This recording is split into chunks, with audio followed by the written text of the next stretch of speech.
Okay, we are into the finals of the League of Legends Rising Stars Series Season 2 tournament, and this is going to be the final between Frontlines and Lead by Example. Lead by Example, we just saw make it out of the losers bracket with some really strong games coming out of them. My name is Crusader Kitten, and I'm joined by Hallucinogen, and we will be your casters for today. I'm very excited to see this finals. I've casted 2 matches so far today.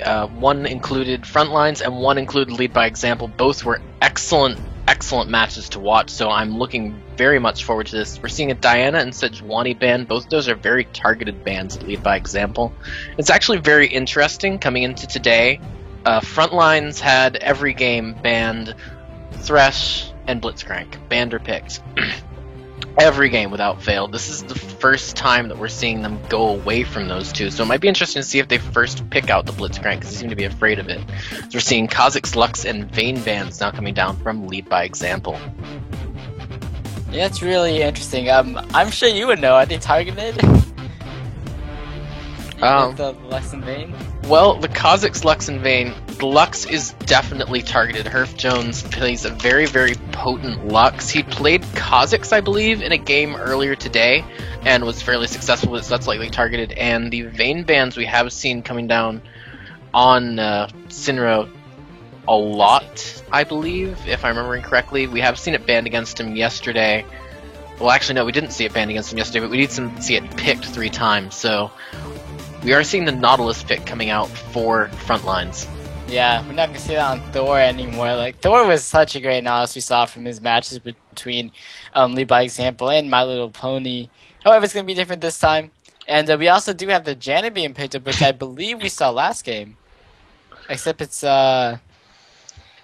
is it's a different support player. It's not going to be Torque. They did have to sub in the Amazing 9 instead of Torque, so we won't be seeing Torque being played in this whole series, I believe. Anyways, these next 2 picks, oh gosh, Twisted Fate and Shen. Twisted Fate and Shen. I don't believe we've seen Twisted Fate over on Frontlines' side. We have seen it banned by Frontlines 3 times. This is an example of what they did yesterday. Yesterday, they played 5 games. They had 3 games where they banned Twisted Fate, 5 games where they banned Blitzcrank, 4 games where they banned Thresh, and 1 game where they picked Thresh. So those are the 3 champions they're most concerned about. And so what they're doing this time is they're picking up that Twisted Fate to keep it out of LBX's hands. Now, LBX hasn't played it, Tony hasn't played it, but LBX's mid lane sub, who they had yesterday, did play Twisted Fate in 1 game. So it's possible that it's somewhat to keep it out of their hands. They think it's a possibility it might get picked, but I don't feel it likely. As we will see the Darius pick come out for top heavy. He played that very successfully day 1, and I'm interested in seeing what tech picks up here. Yeah, I just think it's we're gonna be seeing these double goals coming out, and that is gonna be Draven for the AD carry, as well as Darius being picked up here. So the Blood Brothers being picked up here. Those 2 Noxians, both of them, those execution gladiator people. I'm not even sure, but they're just such strong champions. Both of them, they came out there insanely strong, and looks like these next 2 picks could possibly be the double Yordle down bottom lane, which we did see being played by My Little Pony last game. Yeah, we have seen tech on Draven in the start. Well, we actually haven't seen it on stream, I believe, but we did see it in one of the 2 matches they played offline. It's been a bit hard for me this morning when I was doing my research to find out a lot about Lead by Example, as 2 of their matches yesterday, due to scheduling issues, had to be played offline. So I don't know how he is on Draven. I believe he went 3-0-5 in that game, but that's not very, doesn't really indicate much to me, because I can't really tell if they weren't fighting what happened. Tristana on the other side coming in for Sinro. I believe that was actually one of the usual target bans against Sinro yesterday. We saw 4 bans on Tristana in the 1 game. Again, they picked it if it wasn't banned. So they've given themselves 1 comfort champion with that Tristana, and 1 champion they're afraid of with that Twisted Fate. Yeah, so we have these picks finished up. We have Ryze being picked up, most likely for the mid lane. What do you think of this Ryze? Well, we did see Rise picked up by Tony in game 2 of their first match versus My Little Pony. Sorry, actually game 3. It's something that he has picked up in the past when it's his sort of main champions, Diana Kha'Zix, like that, get banned out against him. In the one game I saw him playing it, he made a bit of a mistake at level 2 and gave up first blood and sort of lost the lane off of that, so it's not really a good indication. I know My Little Pony, who I believe did quite a bit of research going into this, and I had massive respect for their ban strategy because their ban strategy was right on point for most of the time. They banned Rise in their first 2 games against Lead by Example, and when you consider that Tony's sort of known for Diana, known for Kha'Zix, they weren't worried about banning those out. They were worried about banning the Rise out. That speaks to how good he is on a champion, but I'm not entirely certain. Yeah, so we are into the 3-minute spectator delay, so we can go ahead and take down those summoner blockers. We do see a teleport coming out from this Rise. Everything else is pretty much standard. There's an Ignite on the Shen. No teleport coming out for him for like double global presence. But there is also the cleanse on the Draven. So what do you think of these summoner spells? Well, the cleanse on the Draven, I mean, I can see where that's coming from. That's the taunt on Shen. It's the pick a card off of Twisted Fate. Even the polymorph off of Lulu, I believe, is cleansable, if I'm remembering correctly. There's even a small amount of Nautilus ult that's cleansable that Zephyrus brought up on the forums a while back about how the knockup isn't cleansable, but there's an associated stun after the knockup, which is cleansable, so you can minimize the amount of time that you're CC'd from it. So I can see where he's picking that up with a lot of the CC on the enemy team. However, the barrier on Tristana, I think, probably was the right choice there as well. You're not seeing as much CC on Lead by Example's side. You're only seeing these 2 really hard CCs, aside from, well, actually 3 if you include Janna Tornado. You're seeing the Rise Snare, the Nocturne Fear, which is situational, and the Janna Tornado, which has that associated wind-up time.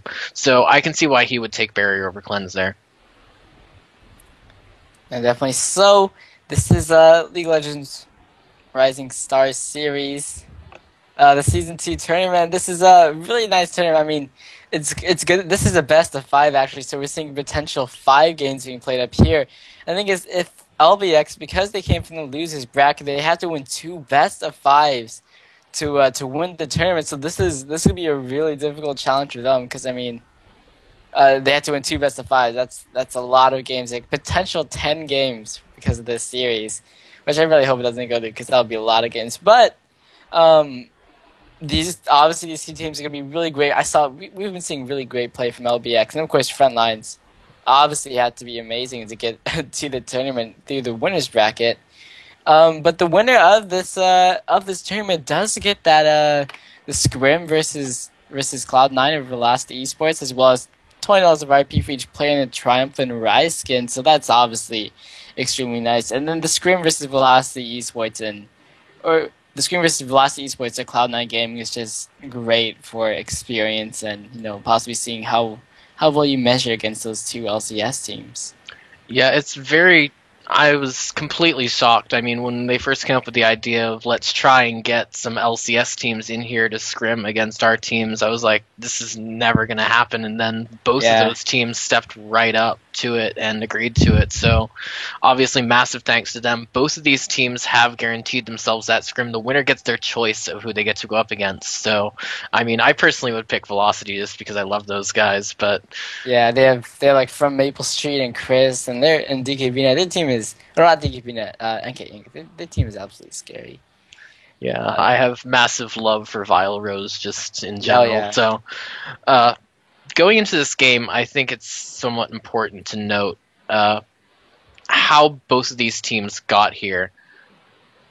Lead by Example has had the longest journey possible, essentially. They got knocked out 2-1 in the first round by My Little Pony, down to the losers bracket. Then they had to face Stag420's Posse, beat them 2-0. Poho Pimps beat them 2-0. Fallback Gaming beat them 2-0. Came up against My Little Pony again, beat them 2-0. So they've already played 11 games in this tournament both so far going into this. Frontlines, however, they've only played 3 best of 3s going into this. So they're a lot fresher going into this than the other team. They have 8 games, so there's that 3 extra. And if Lead by Example wins this whole tournament, they're looking at a minimum of 17, I believe, games played in this tournament. So it has been an absolute marathon day for these two, or for these guys. So I'm looking forward to seeing what happens and if they can maintain that level of control and focus they had in that last game versus My Little Pony. Yeah, I mean, like, we're going to be talking about the My Little Pony series because that was a great series. I mean, the first game was absolutely outstanding. I mean, we got so close, and it's just, pretty much solid play. Like, from the beginning to end, it was solid play. From the whole series, it's just solid play from Lead by Example, and we'll see. As you're saying, we'll see that if that can come into this game. So, anyways, we are into this game here. Looks like standard, starts coming off. Everyone just sort of playing passively around the jungler and whatnot. Pretty much standard starting builds. We do see Lulu deciding to go for the all consumables build here. It goes for some extra health potions and some mana potions. Meanwhile. No, that was Janna. Meanwhile, Lulu opting to go for the Fairy Charm, as well as some wards and whatnot. Also up at top lane, we're seeing Rejuvenation Beads on both of these guys, except Shen decides to start with 2 Rejuvenation Beads, and Darius decides to start with 1. Mid lane, we're seeing the boots coming out. Twisted Fate definitely helps him off when he goes into trade. Rising off with a Crystalline Flask. Yeah, I'm not entirely certain I like that boot start on Twisted Fate. I feel like if you're going to start boots into mid lane nowadays, you're going to be doing so against someone where you absolutely need to dodge the skill shot, and Rise is pretty much all click to cast, so basically all he's going to be able to do with those boots is position himself better in a place where he maybe can't get snared. I don't think that's necessarily going to be the right pickup for him. I think he would have been a lot more he would have benefited a lot more from either a similar flasks and pots start to what Rise opened, or possibly a wards and pots start.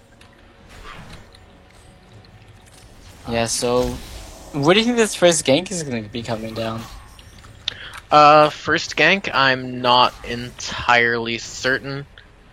I feel like you'll probably see it in mid lane. I feel like we've seen a lot of action around that mid lane, and we have spotted one right here. Yeah, but it looks like they just have to back off of that, not able to get onto Herf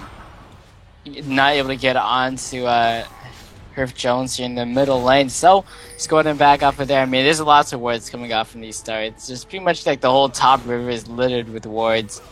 A lot of these wards are in relatively the same areas too.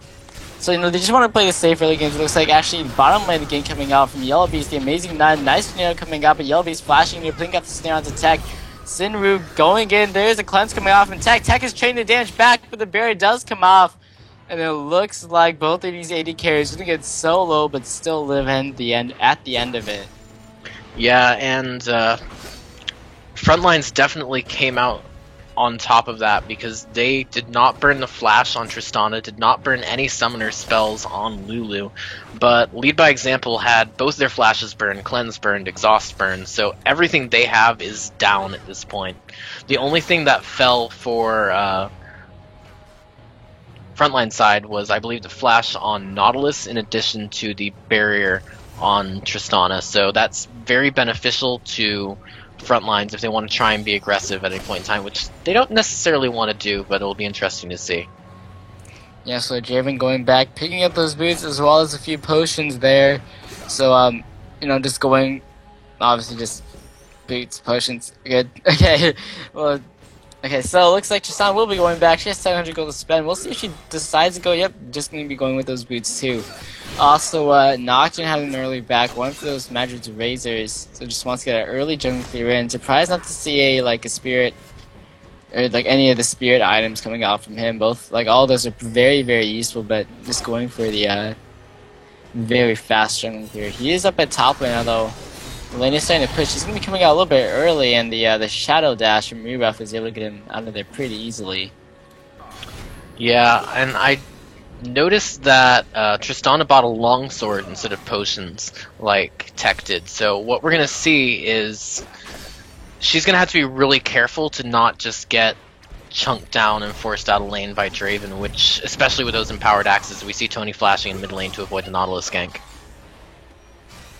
Yeah, he's gonna, like, Nautilus ganks are just super scary early game, and they can just absolutely wreck you with the amount of CC he's able to output. Meanwhile, up top lane, trading going off. Oh, like, the sustain from Shen definitely looks like it's winning out right now. Yeah, this is a very different sort of top lane, too, from what we've seen in that past match with Lead by Example versus Pony. And Lead by Example versus Pony had both Renekton and, as we're seeing a gank in mid lane, I'll come back to this in a moment.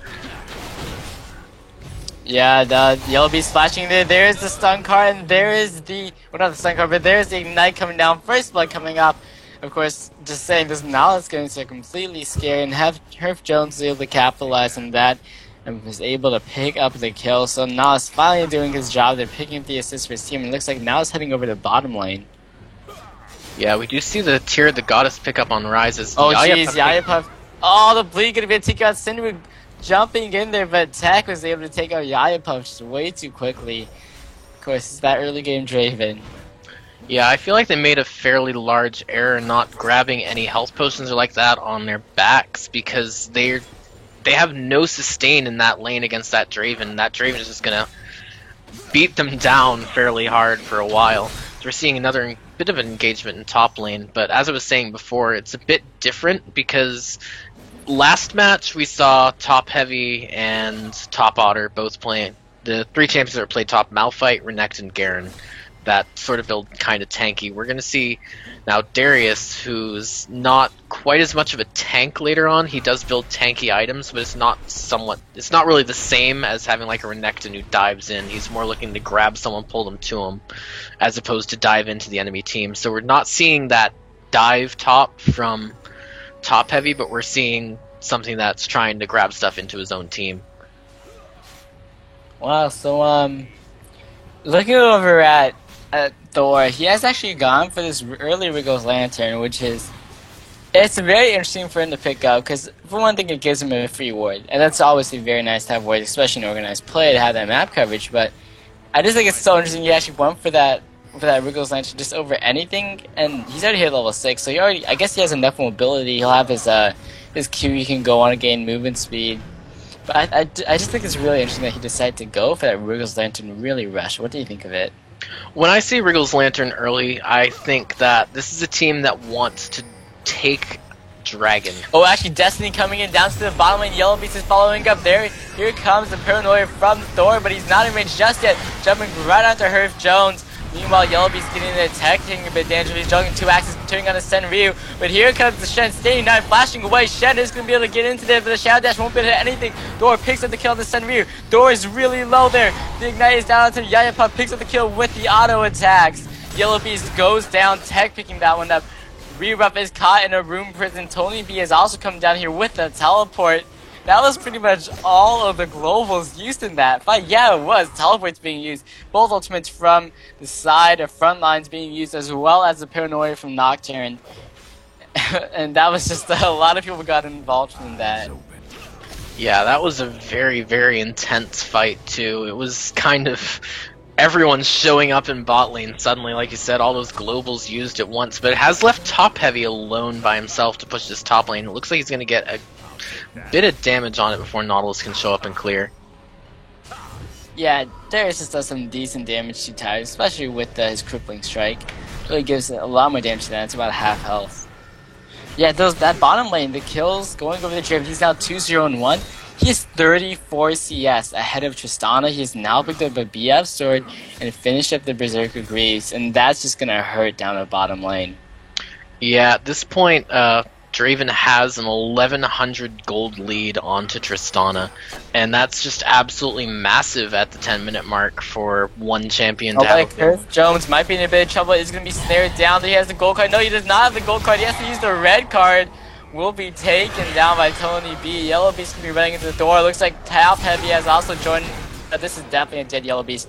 Thor picking that one up. Oh, they might turn around because they do see Riff. Oh, Riff fails the Shadow Dash. Will be pulled in. Has to use the flash. but he's gonna get snared, and they're gonna be going with the Ducky. Knight does come down. Tony B picking up that kill. That was a huge misplay coming out from the side of front lines, losing 3 people, and now they will even lose their blue buff. Yeah, LBX again demonstrating that really strong, aggressive play that we saw them employ against Pony in that second game that they almost kind of pulled out of nowhere. Like, they suddenly refined their style completely. And they're going to get quite a bit of damage. Oh my gosh. Bottom lane just... There's like 3 axes and then the ultimate just absolutely melted Cindery right there. I am speechless about that one. Just early power Draven. He has a BF sword by 10 minutes. He is going to rip people apart, and it's this aggressive team of Lead by Example. And they're just, like, the aggressive team just being shown here. They're being so aggressive right now. They're just pushing out onto all these lanes. Haven't gone for these objectives just yet, but they're just keeping themselves ahead. Yeah, if you just look at the gold across the map, I mean, we mentioned that 1,000 gold on Draven over Tristana. It's up to 1,500 gold now, and not too much of a disparity between Janna and Lulu. You wouldn't expect there to be too much right now. Generally, that's something that comes out later, depending on who gets like a gold per 10 item first, and who's getting assists, but Lulu has that kill to balance out. Mid lane, you have a very slight advantage for Lead by Example. Ryze has about 100 gold over Twisted Fate, but jungle and top lane, you have 500 gold up in the top lane, Darius over Shen, and another 700 gold top lane, or in jungle, Nocturne over Nautilus. So, Lead by Example looking very, very good even this early into the game. Yeah, it's just, oh man, this game already looking up. It looks like they could potentially go for this dragon as well. And the thing is that, you know, when you have those globals, like, people say like Twisted Fate, your most important gank is the first one you have when you hit level 6. You went down the bottom lane, did not go their way. Draven was able to get a kill off of that, and they were just able to use that to snowball down in that bottom lane. And it's just, you know, they were like, oh, we have Shen and we have Twisted Fate, we can have that global presence. And what happened? They had a Paranoia coming out from Nocturne, Ryze coming down there as well with the teleport, and it just absolutely wrecked that engage down in bottom. And now Draven, just look at him, he's going super aggressive, he's just throwing out those axes, and he's really just winning out this bottom, and he has 103 CS to 58.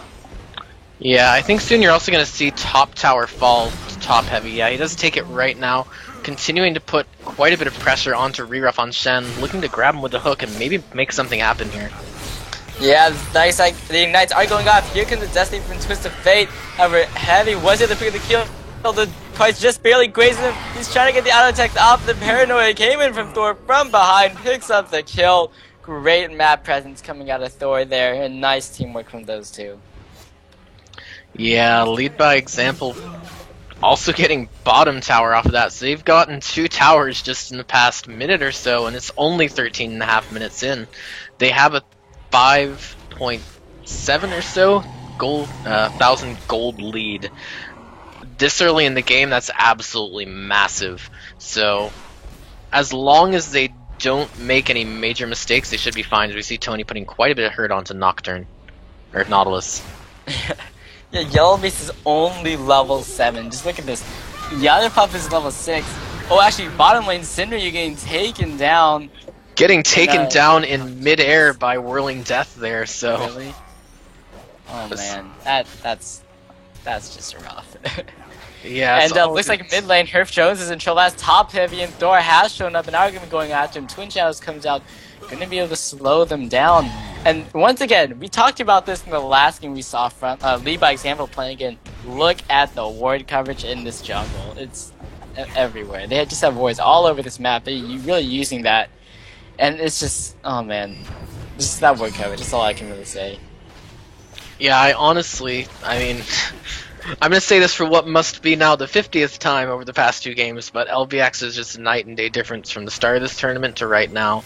Frontlines I didn't get a chance to watch too much of, so coming into today they were sort of a wild card for me. I mean, LBX I had quite a bit of experience with. I researched them with my old team just for match purposes, so I already knew a lot of their stuff coming into this tournament, but I'm a lot more impressed now with them than I was during that scouting. I mean, it doesn't really do justice to how they've been playing today.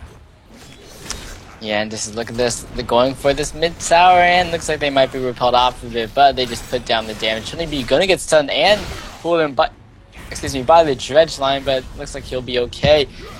They actually have Tech coming in here as well as Thor to push down this tower. Yeah, and they will manage to pick that up. Now it looks like they're just going to go take Dragon, so they're going to be...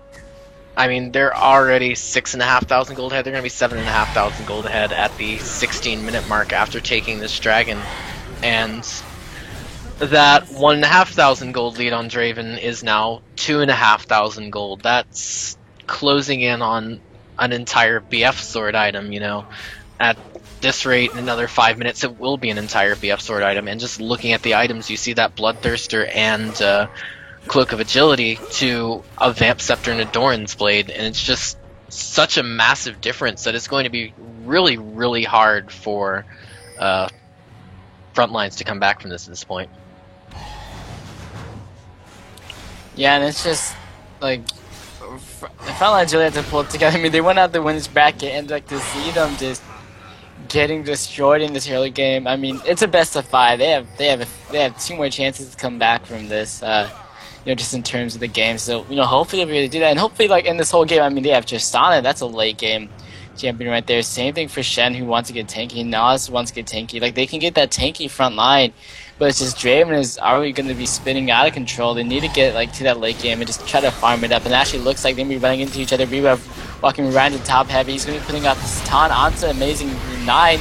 There's Jansen coming across the top. Coming in from Tony B going for yellow base. Rebuff is taken now by top heavy. And it looks like Yaya Pup is in between a few members of Lead by Example, and there's no way she's getting out of this one. She's a level 7 Lulu. She is gone. Tony picking up that kill. 3 for 0, and now the tower is going to be going down. You can almost see the panic there, rocking back and forth across the lane. Like, what do I do now? This is going to be very bad for me. It's just going to be a matter of who I die to at this point. But that just goes to show that Frontline has lost complete control over the map. They were in their own jungle and they got caught. So... Oh jeez, Sinryu just getting absolutely burst down. He uses the Bear and the Standing United, but not going to be blocking any damage. That Thor is going to be taken out. Or Thor is going to be able to take out Yellow Beast there. Snare going up onto Rebuff. He uses his taunt to get, or Shadow Dash to get out of there. And gee, it's just dominating early gameplay coming out of Lead by Example, and they really have the champions to utilize the fact that they've just been winning early, especially that Draven. Yeah, I mean, they're taking an inhibitor. It's the 18-minute mark. But what's going to matter from here is, as long as they don't make any mistakes and they do manage to close out this game, what's going to matter from here on out is how Frontlines responds to this. Frontlines has 2 more games in this, and then another best of 5. So they have 5 more games at least. If they're gonna lose, they're gonna lose in 5 more. They have to be able to keep their heads down, keep working, and just keep everything going well. Otherwise, you know, if they let themselves get down, just start throwing. Starting guy going after the Tony Judge, and it is gonna be hitting him even through the flash, and it looks like they might be able to take him out. Yes, they will. Shutdown coming off. Yellow Beast picks that one up. That's the first kill in a while, but still a kill nonetheless. They're able to get that. And that's gotta be nice for them to finally get a kill, even if it's on the jungler. And it's just that's kind of what they need. They need to get these pickoffs. They need to ward up their own jungle, because obviously that LBX is going to be operating pretty much within their own jungle, because all these towers are going down. It's pushed up to these inner towers, or top and middle. So if they're really able to get that ward control back, then I think they'll be able to turn things around, because they can definitely catch people off with the amount of single target CC that they have. Yeah, they have to worry about stopping the bleeding, stabilizing, like you said, reestablishing some control over their own jungle. We've seen at least one fight where Reruff face-checked a bush in his own jungle, and that was him getting caught out. So, you know, it's just... it's hard for them at this point. But like I said, they need to keep their heads down and keep working towards it, because right now they can't afford to sort of get down off of this. Yeah. I know that's something that doesn't really get touched on a lot, but especially on teams at this level, you have to keep your mentality up. And even if you're like not confident yourself, you have to stay confident so the rest of your team doesn't get unconfident, as we see Shen coming around this corner now. Yeah, and Herf Jones is really low here. Tony is just waiting for the pickoff because he does have the ward there. Meanwhile, chasing at the Reruff, looks like he'll be okay. Yeah, I can just walk out of there. So, this could be the factor of how we were saying, like, LBX has played already today. Like, they've been playing today for a while, and they've also been playing a lot in this tournament. Like, with how many matches they had to go through. Frontlines maybe not that much, maybe they got a little bit rusty. Maybe they need this game to, like, help recuperate and get themselves together. Aurora is saying, lead by example, picking up this Baron. Yeah, and that is a 20-minute Baron for them. And I don't even know at this point. It's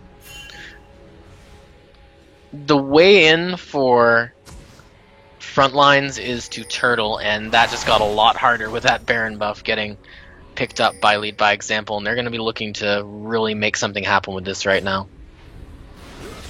Yeah, they're just going to shred down this inner tower. I mean, it's completely gone.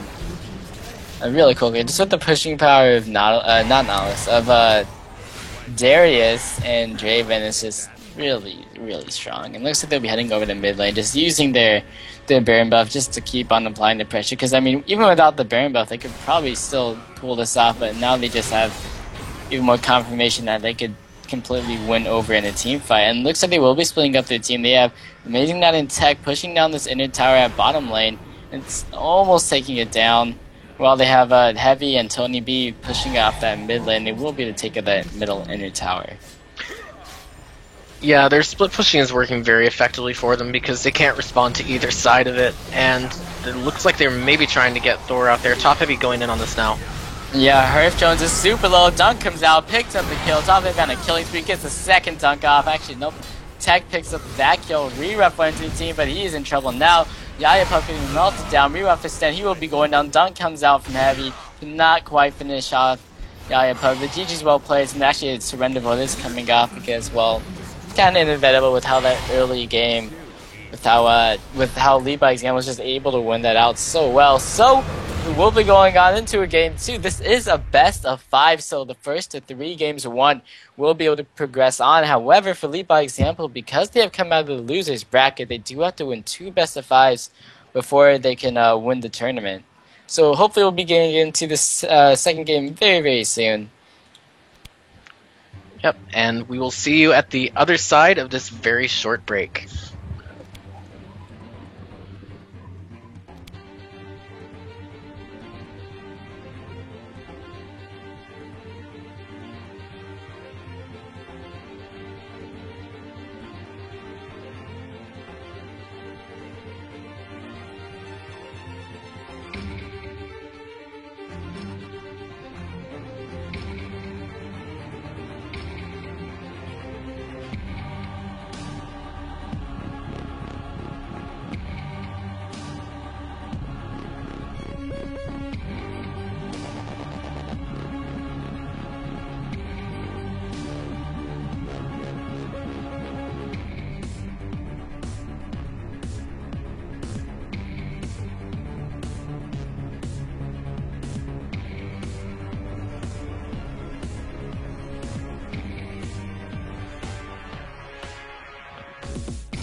Okay, hello, ladies and gentlemen, and welcome back to the League of Legends Rising Star Series Season 2 tournament. And this is the grand, or not the, well, not really grand finals, but the finals between Frontlines and Lead by Example. And this is Game 2, Lead by Example, leading the series by one game. I'm And Jake, and I'm joined by Lucino Jen, who I just interrupted there. Sorry about that. sorry, I thought you were done what Yeah, you're I saying. had to pause. This is not only a best of 5 series, but if Lead by Example wins and they are up one game, this is the first of 2 best of 5 series. So we might Yep. be in for a very long night as we see that Lux ban directed at Herf Jones coming off of Lead by Example. Of course, most of these bands coming out here, excuse me, are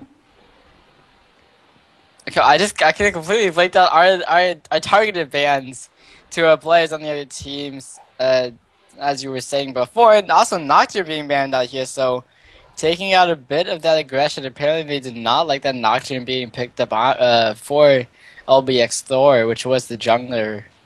So those are all the bans banned out there. Pretty much targeted bans all around, and kind of what you would see from the files, but it does leave a lot of things open, and this guy's definitely trolling me with hovering over Gangplank.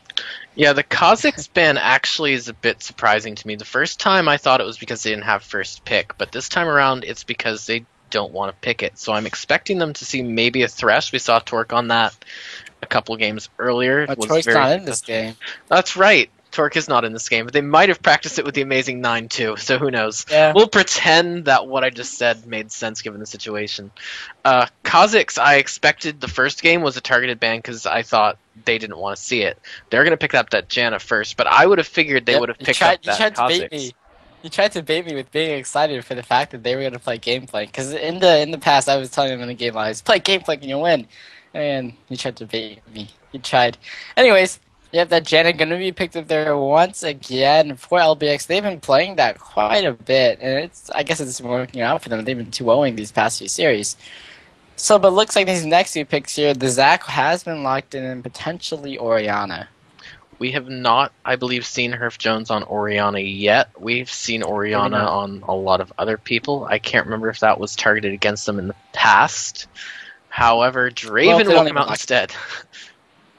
Yep, we had the Draven as well as the Zac. Zac just being such a strong jungler, really tanky, has great mobility, has the elastic slingshot to provide CC, avoid ganks, has great sustain in the jungle. And of course, Let's Bounce just being such a disruptive ultimate to have.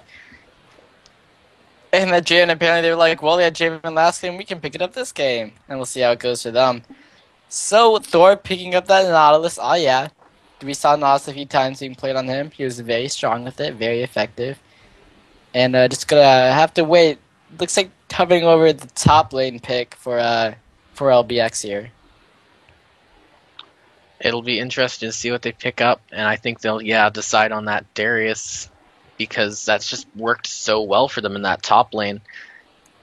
Top heavy has looked fairly dominant on Darius so far.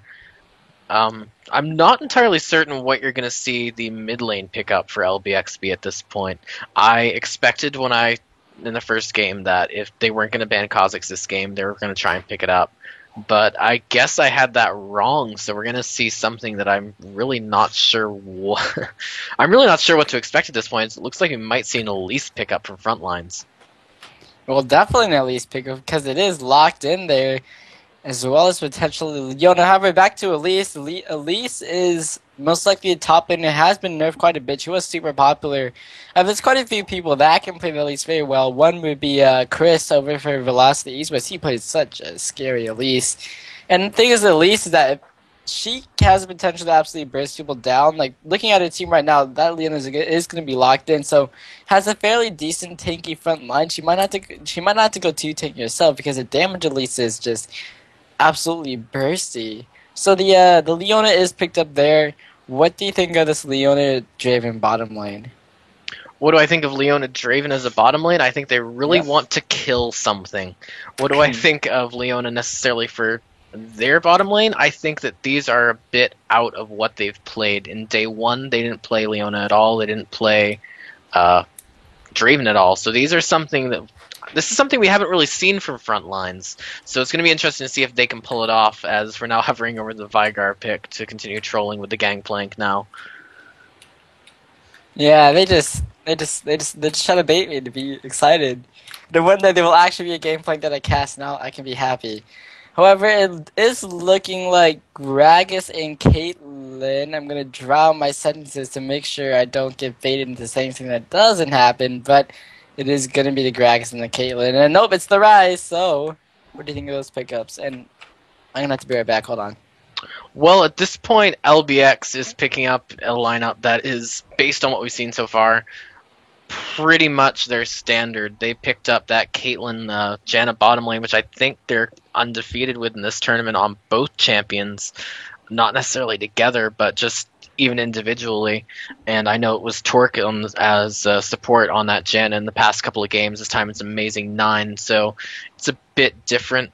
The Rise pickup's been fairly solid. The one game that LBX has lost the entire tournament, however, well, one of the two games was on Rise, so can't really say that it was a stellar 100% record there.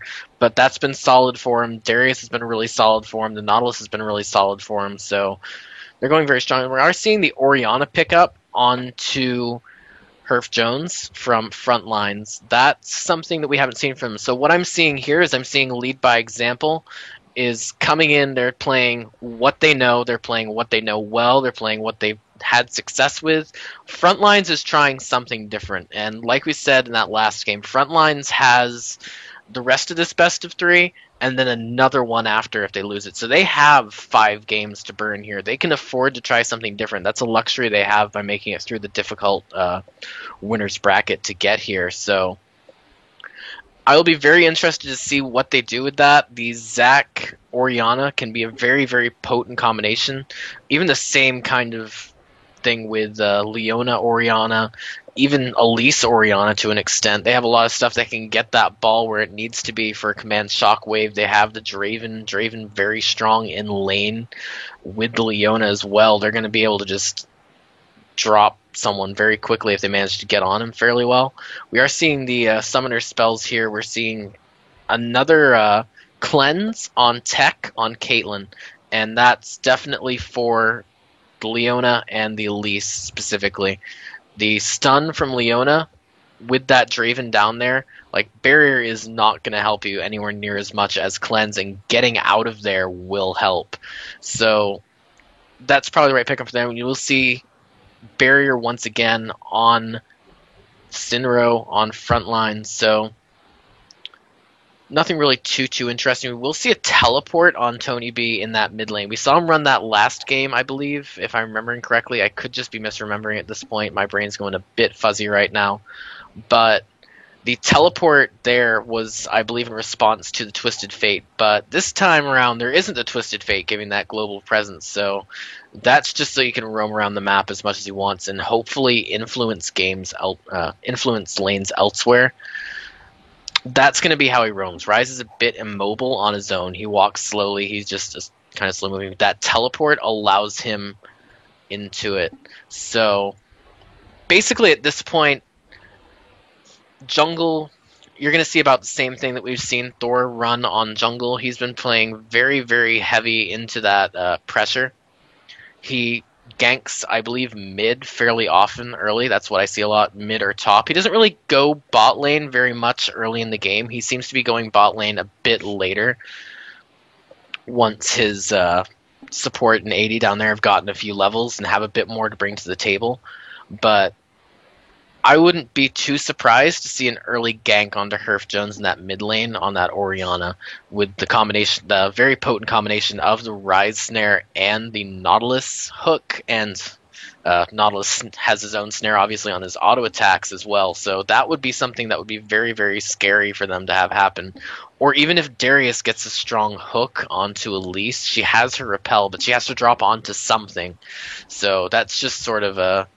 If there's nothing good for her to drop to, that's just a temporary fix. It's not something that she can just get out of jail free card for. So, going to be interesting to see as we head closer and closer to this game. Got about 30 seconds left in delay period, so we will be in the game very, very shortly. Well, I'm back. I'm really sorry about that. but I'm really not too sure what you've covered so far, so I'm not too sure what to say. Did you go over the summoning spells that they've picked up? I covered everything. No. Oh man, Oh you, no, there's you're enough. There's amazing. nothing left for you. I'm sorry. No. I That was just sucks. Well, discussing the possibility of an early gank from Nautilus onto that mid lane for Oriana because I feel like we've seen that a lot from him lately. oh man, now I just don't know. I don't have any questions to ask anymore. That's, dude, you didn't leave with any questions to ask. Now I need to find other questions to fill time. I wasn't sure if you're when you were going to be back. I was just filling time. I sort of ran out of things to talk about the second minute mark and had to make stuff up. So we will see whether or not Tony can use the cow he has hidden under his desk appropriately. The calc he has hidden. Yeah, like I said, I had to move to making stuff up. Just roll with it. Okay, yeah. Yeah. That cow is just extremely important for his gameplay. You know, if he can pull that out really, really well, then he's just gonna absolutely rock the world of this game. So, I feel like that was a terrible joke, and there's really not any need to milk it. So let's move into this game. okay, so let's go ahead and move on. I really do not know how to fill time anymore. Well, did you talk about how they're gonna play Velocity versus Cloud9? You know, those two No, I did not talk about that. I ran out of that at some point. I completely slipped my mind. So yes. well, that's okay, because we're at the game. We have been saved. So we can go ahead and talk about these early game items being picked up here. Of course, pretty much standard starts for the AD carries, going for those ever so popular Doran's Blades. Darius starting off the null Magic Mantle up at top lane. Definitely important versus an Elise. Fairy Charm start for Oriana. There's a Rejuvenation Beat start for Leona. Janna going with the all-consumable start. And then Rise going with the Crystalline Flask. Oh, and Fairy Charm for Elise. Yes, the null magic like- mantle start for Darius I really like here. Gonna just prevent himself from getting poked out early. Yep, and it looks like just pretty much normal starts, nothing too aggressive early on. We do see Tony and Thor actually going to put down wards. So you know, obviously wards just being such a very crucial thing to see early game, seeing where the jungler's going. Tony just putting on the pressure here by using those dance moves, just taunting Reruff right there. But overall, it's just pretty much standard. Not going to be going for anything it looks like at all. I'm not sure. But it looks like there's kind of Zac start red buff and whatnot. Yeah, I feel like Reruff had a bit of an opportunity to maybe catch Tony out there, but he started with his Q, didn't wait to see what was going on, to see if he needed to take that E for that stun. Had he been able to take that, there's a slight chance he might have been able to get onto Tony there, and they might have been able to pick something up, but at the end of the day, just smartly backing away, letting him have his little dance party next to the bush he warded, and it looks like they're going to start red buff on Zac, blue buff on Nautilus, fairly standard stuff. I would be interested to see if Zac ganks at level 3. Yeah, you know, Zac just being such a strong ganker, especially with that elastic slingshot, being able to kind of stand out of the way, potentially not being seen by wards, and it's just so strong for him. And you know, this pretty much standard jungle starts. We'll be seeing bottom lanes go bottom lane. I really like this Janna pick actually versus Leona, just because she can get that disengage off with Tornado. It's kind of all about the timing though, because I believe you can Tornado. Was he in the played out? You can if your reflexes are good. It relies very heavily on knowing that you're going to get hooked and hitting that Q and mashing that button as quickly as you can. You have to be able to read your opponent, you have to be able to know what's going on, and you have to be able to react appropriately, and that's basically what Janna is all about, is just reacting appropriately to any given situation. Yep, actually up in top lane, looks like Thor is waiting around as it's just loving the early games. And there's a pulling onto Reruff right when he hit level 2. Flash away, but the Dredge does hit. He's going to get the snare out, but there's a spider form release, and she just skitters out of there. And she'll be okay. Looks like Yellow Beast down in the bottom lane looking for a gank of his own. He is pretty low, however, at that level 3 mark. Not too sure whether he can do too much. He actually pops a health potion. And I guess we'll see if he decides to do anything. Yeah, and this is that level 3 gank I was talking about with Zac, and it looks like he's still considering going for it. There goes the Zenith Blade, not going to land, and in he goes. Yeah, but he's not able to get anything off. Nice trap going off onto Yaya Puff there, or I guess nicely placed by Tech there to stop her from advancing. So gank repelled, and the Yellow BC loses quite a bit, I think, in the jungle. But I guess he should be okay. He should be okay because Thor also was hanging around top lane for a while. Well, it just like Thor hasn't even picked up his red buff yet. Wow, he's going for that now. He went straight from blue buff to the gank up in top. That was an incredibly early gank. We see Top Heavy putting quite a bit of harassment onto Reruff at this point, just with that one hook spin thing combo. Ability names, I'm good with them. Wait, what? Apprehend? On Darius? Or Apprehend, and then the one afterwards that he uses where he spins in a circle with his axe. You know the one. But basically, yes, I thought it was something like that. Well, I'm mousing over and that's how I know. But we'll just pretend I knew that off the top of my head. We will pretend that you did, yes. Okay, so Zach looking like he wanted to make something happen, but there definitely is something about to happen in mid lane. Yeah, something for like these junglers are really trying to make something happen, but they're not able to find the opportunities to really get these ganks down. Potentially soon in mid lane because there is a very large minion wave that is pushing up, but I don't know. It depends on it depends on Herb Jones. Yeah, he's just kind of playing defense here. No, he doesn't have to overextend just yet. Not until he has to CS a minion. Also up in top lane once again, Yellow Beast hanging around. He's actually still in the bush. Wow, what? Okay, never mind. Okay, complete derping out there, but it looks like Top Heavy is semi-aware of this, and he's just gonna be going back. So 5 minutes into this game, very passive coming off. Now looks like Thor coming into the mid lane has that dredge line going off the snare, going off on the Herb Jones. The snare also from the Nautilus passive, very heavy damage going off onto Orianna, but still able to live from that. Did have to use the flash right there, I believe.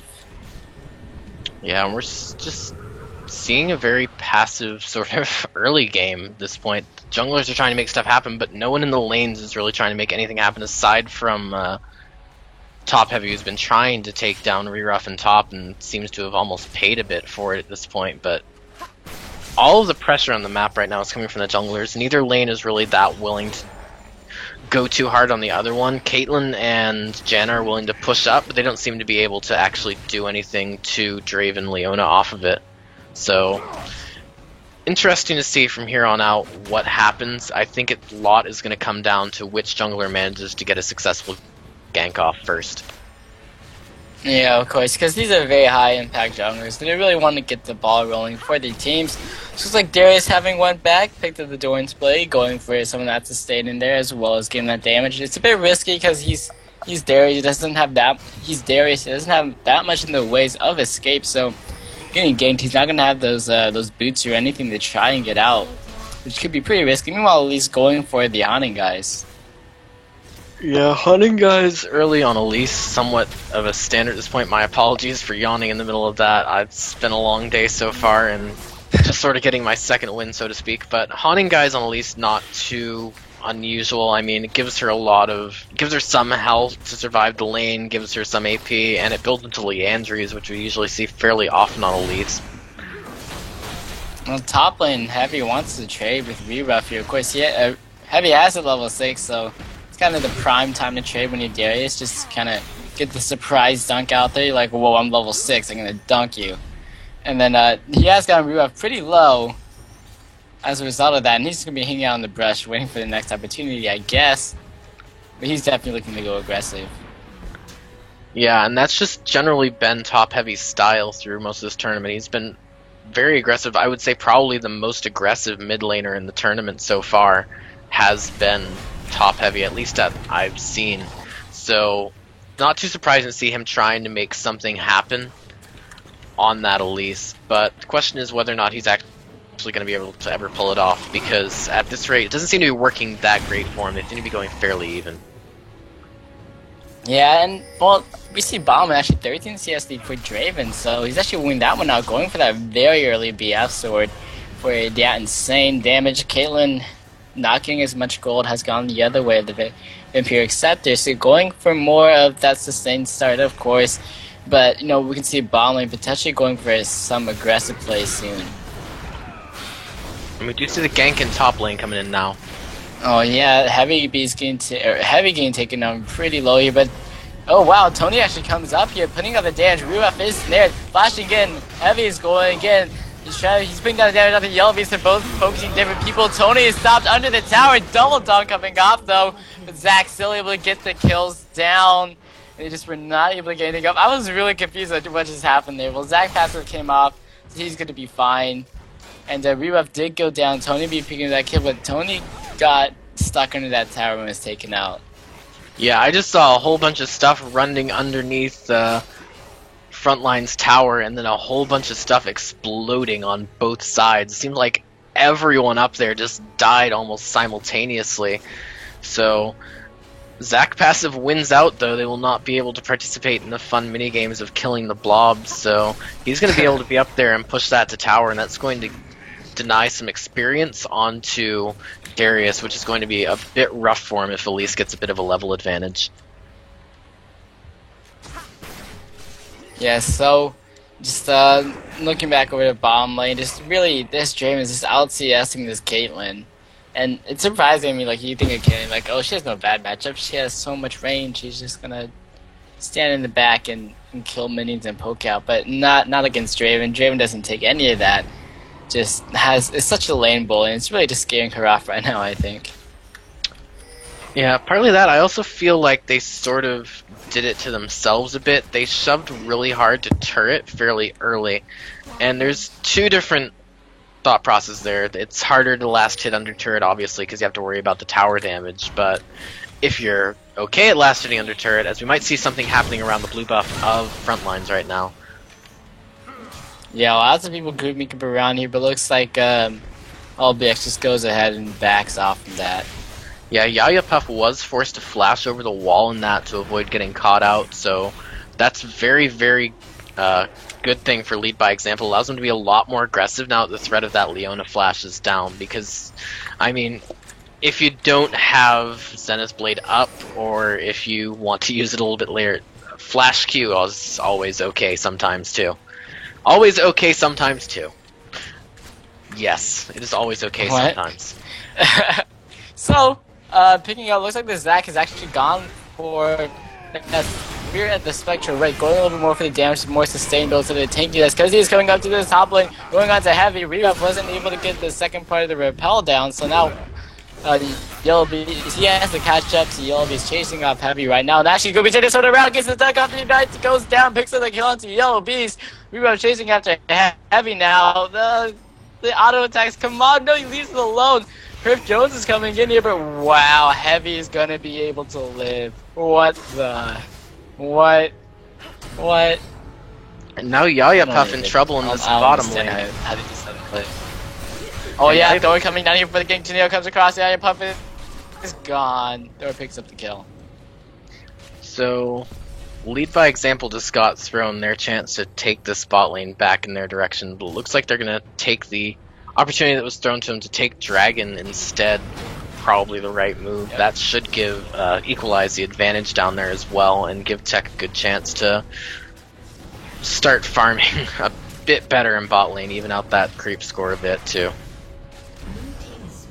Yep. So that Dragon is going to be going down, and geez, I just do not believe that he to live him that up in that top lane. Really unfortunate. That would have been definitely a kill onto Heavy if Rebuff would have been able to land the second part of the repel, but just not able to for some whatever reason.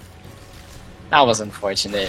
So it looks like going back, Heavy was able to pick up that Hex Drinker, which is going to be so useful up in that top lane, able to get that shield off. Because just how much, like, there's a lot of magic damage just coming out of the side of a front line team, especially obviously in his land against Elise, so that's going to be really useful, especially with how Elise is building up with the magic penetration.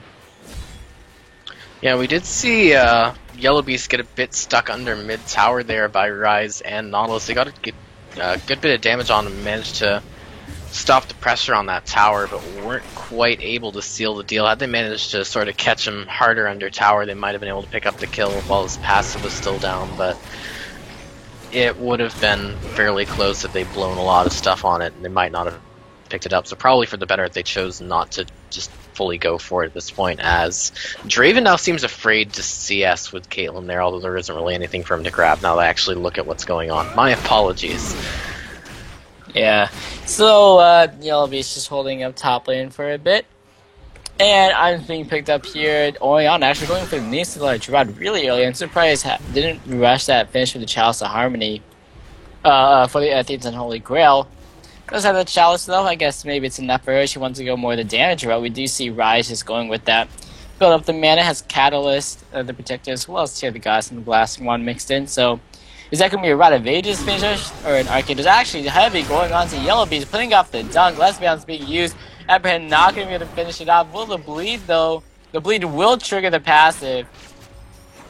And that is going to be a passive down for Yellow Beast as well as an ultimate. Yeah, that was a very good play by Top Heavy. He's just continuing to be really aggressive in that top lane. So, I want to see if he's going to be able to do anything on Elise from now on, now that Elise has that Seeker's Arm Guard, because it's going to be a lot harder for him to get the damage necessary, although he does have that armor penetration passive on, I believe, his... W. Yes, on his Crippling Strike, so... going to be... interesting to see. Wait, is it this W? No, it's Right, actually hold on, A. wait. You were wrong. Yeah, I'm wrong. Oh, I'm so wrong. Anyways, now that bottom lane, Senru were able to take out Dora as we were trying to put the tower dive on. Now Senru going on the aggressive double kill, picking up the Caitlyn, could get a triple kill. Amazing Nine is stunned down. There is the axe, the triple kill coming off for Senru, completely turning around that bottom lane gang. They tried to dive into the tower, just not able to. And now there's Draven. That's gonna start the snowball of Draven. Yeah, this match has definitely been the League of Draven so Top far. lane Rebuff going aggressive onto that top heavy, gets in there, picks up the kill. Well done by him. Yeah, I feel like Top Heavy's been trying a bit too hard to make something happen at times on Reruff. As we see Tony maybe taking out Herf Jones in mid lane now. Oh, yep, and he will be able to with his overload there, so able to get in there, pick up that kill. That's nice for him. But overall, the team at Frontline is definitely doing well this game, and it's definitely not as prominent of the leads as we've seen coming out of Lead by Example, but it's still a lead overall. Yeah, we've seen Draven doing especially well in these games throughout the tournament too. So, I mean, I wouldn't be too surprised if we start seeing that showing up in bans through the rest of this match. It's been fairly strong for both teams now at this point. Last game you had Tech doing much the same in bot lane, although it was a lot more one-sided in that case just because Caitlyn is able to farm from that super long range regardless of what happens. So at this point, Lead by Example is down, but they're not really out. It's not anything that's not recoverable from, because Caitlyn is not getting just completely destroyed. She's behind on farm, and Draven has kills, but it's not like she's just getting forced out by 2 auto attacks like was happening last game. Yeah, so looks like there's a lot of people grouping up for this mid lane.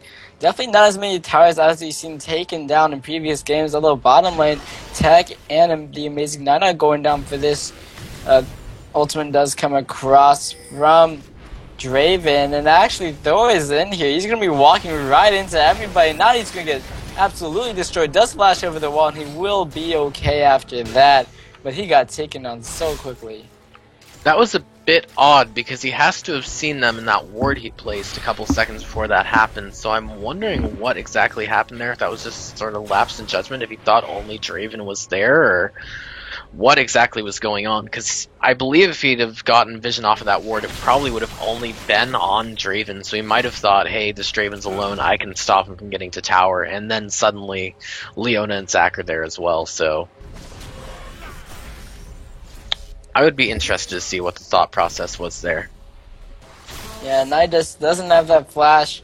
It's going to be really unfortunate for him, but it does look like they have switched Heavy and Tony. They sent Tony up top lane and Heavy in the mid lane, and looks like Yellow Beast decides that he wants to shut down Tony as he goes in for the gank, pressing him under the tower. Repel comes off from Rebuff there, but he doesn't jump back onto Tony, and he just stays up in there. And Tony will be able to live through that. Same thing for Riff. I know I completely missed that gank coming off from Thor on mid lane and picks up the kill.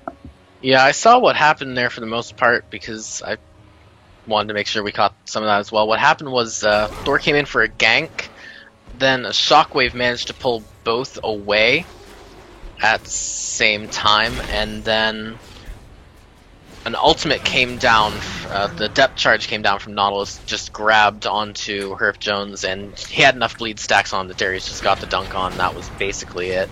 But for the most part, he almost held it off, but then depth charge came out. As we see Dragon being taken by lead by example, and Frontline's running away. Yeah, the Amazing Nine taking so much damage. Rampage now for Synderew. The Dragon was taken out, but just Synderew getting in there, picking up another kill for himself. He now has a Bloodthirster as well as the BF, so that is just going to wreck faces. And, that Dragon did give quite a bit of gold. It actually turns the gold lead in favor for lead by example, but still, with that Draven, I mean, he's going to go into team fights and wreck people. Yeah, Draven's definitely concerned, much like it was last game. It's going to be... I don't know. I feel like this game is a lot more open, though, than last game where we had the really strong Draven. I feel like we sort of saw last game Frontlines lost elsewhere as well. Lead by example isn't really losing elsewhere. In mid lane, you have Ryze, who's actually up 800 gold on Orianna. In top lane, you have the Darius up 700 gold. The only major difference is at bot lane at this point. Oh, looks like mid lane top heavy is in trouble. Just getting caught out here, but he's actually able to lift through that when the Gen Ultimate comes out. Is able to heal him up, and he will be fine even after that. Meanwhile, bottom lane Tech able to pick up that tower, although this mid lane tower will surely be taken down. Yeah, so tower for tower, and top heavy manages to live, but definitely going in the favor of lead by example. They forced out the ultimate off of Janna. They got a more valuable tower in that mid lane tower, and they really didn't burn much for it, as we see a bit of a catch now onto Reruff from Thor. Yeah, but that repel coming up, but oh man, look at this top lane actually. We see Tony B really shoving up this top lane. Really death coming off from Jamin just to clear up the wave there, and he'll just go. Tony B goes ahead and goes back. So 2-3 in towers, 5-7 in kills. Gold lead still in favor though of lead by example, even with Frontlines ahead of them in the other two aspects of this game. Yeah, and most importantly, just looking at the gold tab really quick, is the amount of gold that Caitlyn has in the bank. She's currently sitting on 2,500 gold. It looks like she wants to go back and spend that right now. That's going to give her either a completed Bloodthirster or a completed Infinity Edge, whichever one she decides to go for. I think you'll probably see the Bloodthirster come out. As well as... things. Actually, we'll see the Infinity Edge. Wow, I'm surprised. I think we've seen Bloodthirster most every game on Caitlyn, and I think a lot of games on Tech as well, so it's a bit different this time. Yeah, I'm going for the heavier damage build here. Although, I mean, obviously that's just not going to match up the Draven, who is BF Sword and Zeal ahead of her. And it actually looks like they're going to be running on into Thor here, who is going around the jungle, flashes over the wall a second time. He's been caught up by multiple members up front lines and has to have to use the flash, if that's what it means. Yeah, and earlier you were asking if you were expecting to see the Archangel Staff or Rod of Ages. Never got a chance to answer that. The Rod of Ages has come out for Tony at this point in time. He does have that Glacial Shroud as well, so he's a bit tankier against the threat of that Draven. And that's a lot of the power of Lead by Example's comp, is that Ryze can afford to build kind of tanky. In the last game, we saw a mid lane which can't afford to build that tanky, otherwise just get... Top lane, Yellowbee's coming in and the last shot doesn't hit. However, in the mid lane, we are seeing that Whirling Death come across. Thor getting extremely low there. The tower got to about less than half health, but it's just LBX. They're trying to get that early game, like the early game that they've gotten pretty much every game that they've been playing this year. They get that early game and they just go through with that, but this game they're just not able to get it, and Frontlines are holding, or at least trying to hold with their leads very, very well. Yeah, and we see Tony on Ryze actually pressuring this top lane turret a little bit, having a bit of vocal difficulties now. He's actually pressuring two of them at that turret, but we do see Leona and Orianna coming out, so I think he's going to try and back off now. We are seeing that excellent ward coverage coming out from Lead by Example again, allowing them to do this. Yep, even though they're not winning in the other aspects, as in the kill and the towers, they do still have that ward coverage that they're really good at putting down. So they just leave Tony B up pushing. I mean, he has wards around in the jungle to see if anyone's coming up, so he'll know when to go back. Looks like they're actually stealing away this blue buff over here for LVX, and no one's gonna be responding to that. That's because Yellow Beast is going in with Let's Bounce, gonna get his passive proc now. Sinri and Rebuff are there to protect him, so passive proc, no harm done.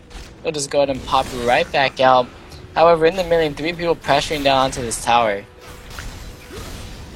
Looks like Heavy's taking a lot of damage and they'll be able to take it out.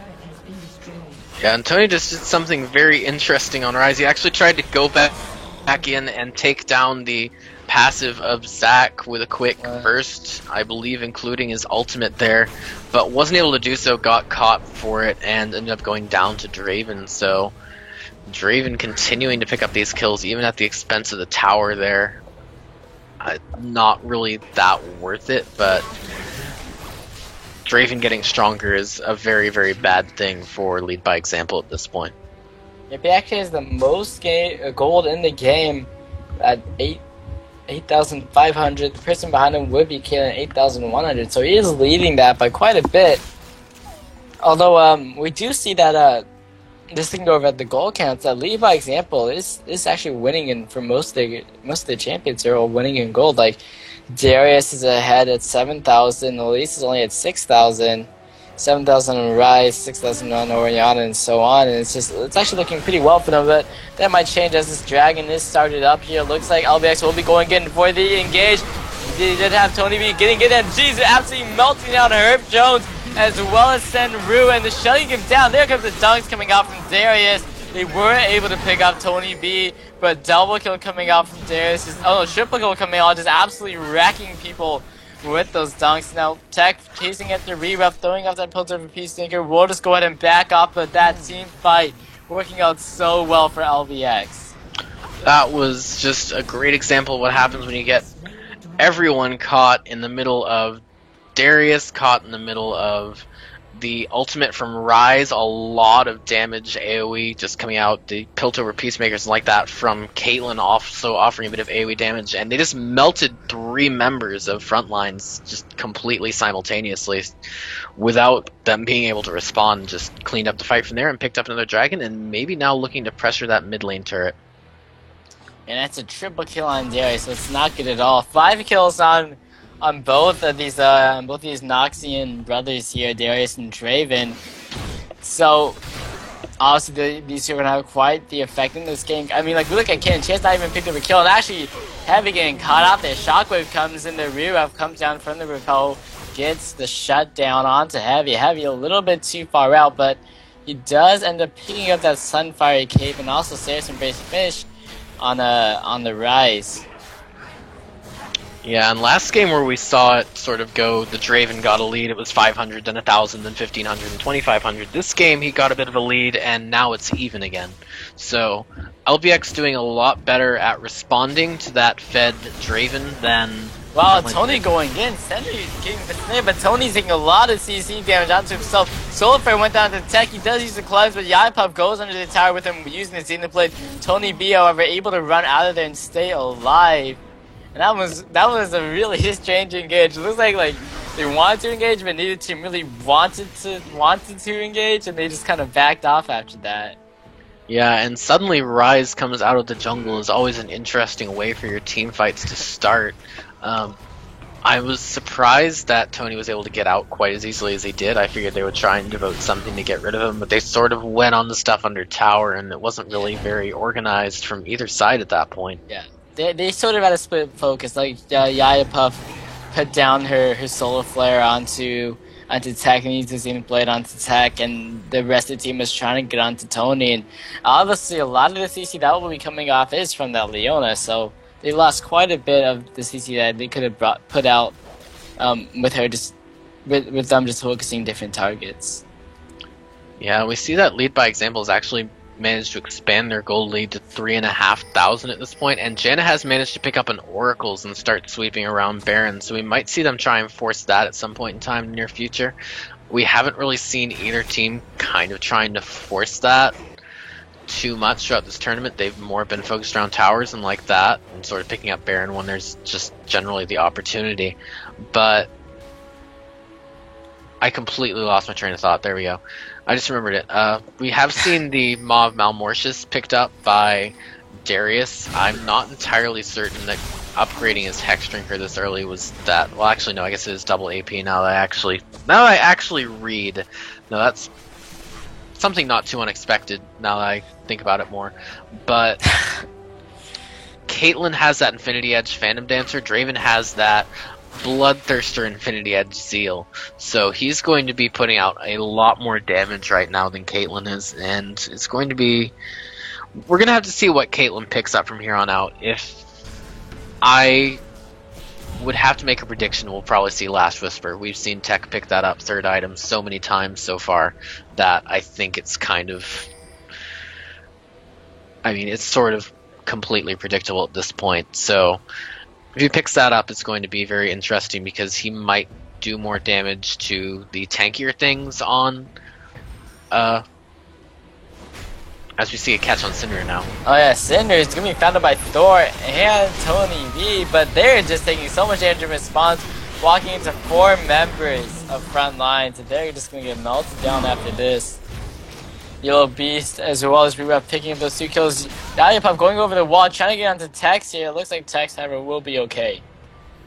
Yeah, Tech, very interesting position there. If Yayapov had managed to get that stun off, that might have ended Caitlyn, but LBX picks up 1 kill for 2 deaths in a 2v4 and picks up a tower up in top lane while everyone's distracted. So very good move by them. They're continuing to run front lines around the map and just take everything while they're not there, basically. Yeah, now in the mid lane we do see Tech pushing on to this middle tower, really just putting the poke down to Yayapov.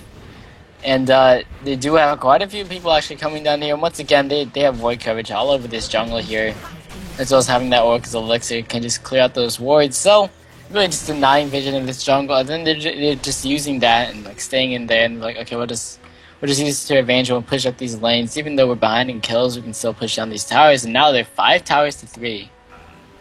Yeah, they have been doing a very good job pressuring just off of that. Another important note, that 2v4, they managed to do enough damage on their way out that they forced everyone back and allowed that mid tower as well.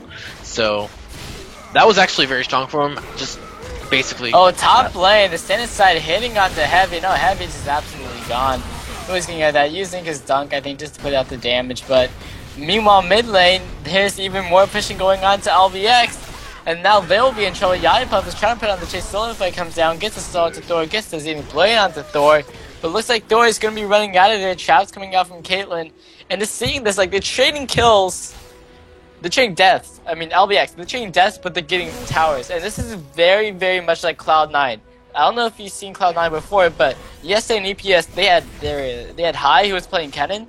He was pushing down bottom lane tower. Meanwhile, the rest of his team was pushing some other lane. They'd send 2 people to deal with him or 3 people, and then High would die. He would just like stall and he would just die. But then the other team would lose a tower, and they just won the game through that. So it's really smart play. You're trading towers and kills, but in the end, towers are gonna give you more map control. They give you more gold for your team overall. And it's just they're really playing it that way. They're playing the objective game right now, and it's winning them this game. Yeah, definitely. We're seeing it sort of move into a bit of a passive farming phase at this point. We're seeing both teams are going to sort of stop for a little while, go back, buy items and like that. I'm not certain, but I think, yeah, Lead by Example is sitting on a lot of gold right now. Caitlyn's sitting on 2,000, Ryze is sitting on 1,700, Janna's even sitting on 1,400 herself. So we're going to see them back at some point in time soon and then try and figure out their next move from there. But they might catch Yayapov out here. Yeah, there's a soul effect going down, the tornado also coming off, but they cannot really chase on to that. But they're also like taking away all these neutral buffs. They've stolen away the blue buff from front lines quite a few times. They've taken away this red buff just now. They took those dragons away, and once again, there's that ward coverage all over the jungle of front lines. Yeah, I just want to count the wards really quick over that bottom half of the jungle. You got 1, 2, 3, 4, 5, 6, 7, 8 wards just in that bottom half jungle alone. They got a real map pack going on down there. There's not a single inch of that jungle aside from the wolf camp that isn't lit up like a Christmas tree at that point. So really, there's no way for front lines to move around where LBX won't see them, and they really need to start picking up oracles and like that at some point to start counter warding, because they just haven't been doing and that. it is. Elise picks up the oracles. She'll have a field day if she's able to get to those wards just in time. Actually, it looks like they're all dying out. A few of them are dying out, so may not be able to get to them in time. But if she does, that oracles will pay for itself within the span of about 2 minutes. But she hasn't popped it yet. Yeah, she's passing ward in the mid lane. I mean, obviously you're not going to know where they put these wards, so it looks like she passed right behind the ward. Okay, she goes back, and she sees it. Okay. Anyways, they do have, however, once again, they have Tony B pushing down that bottom lane, and they're sending Draven to take care of that. Draven being the most fed on the side of front lines. I'm not too sure whether I like this or not, because it does leave LBX to decide to force something, and it looks like they will force this Baron. Yeah, on one hand it is Draven committed, on the other hand it's also Ryze committed, and Ryze is fairly strong for lead by example right now, so this fight might be a bit more even than that.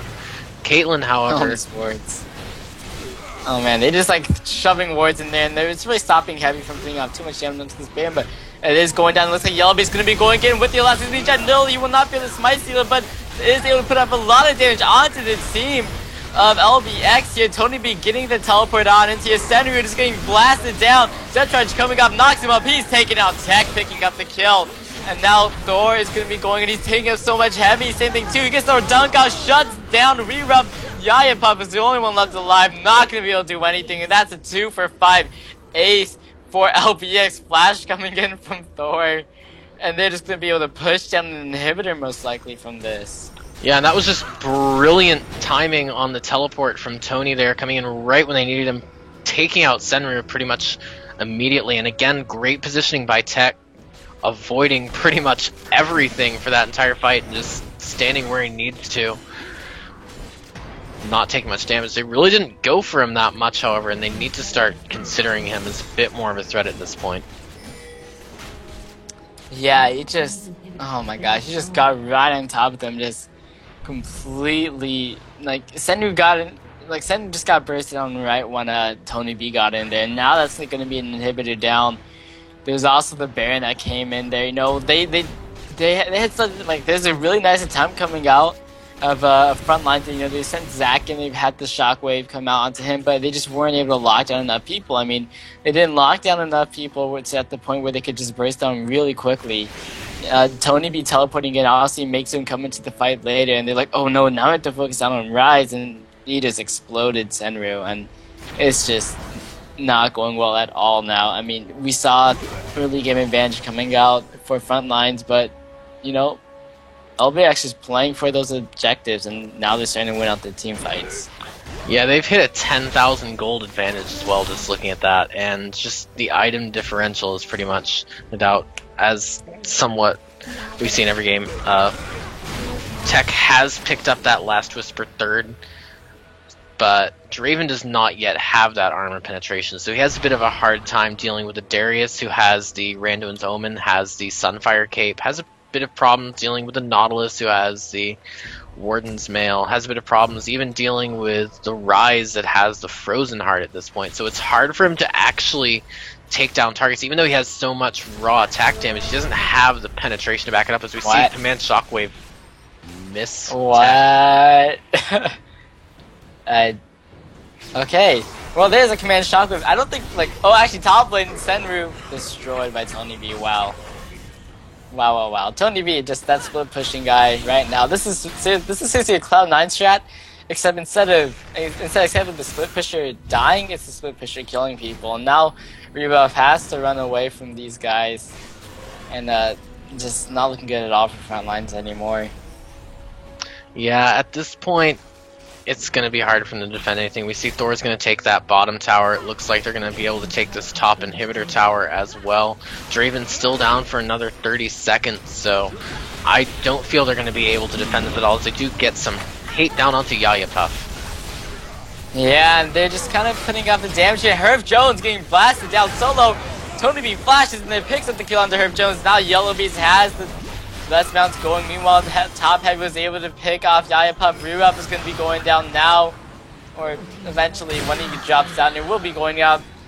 The Decimate coming off of top heavy there. And now, actually, the Surrender Vote coming in here. So now, the second game of this best of 5 being picked up by Lead by Example. If they win this third game, they will be able to go on to the second best of 5.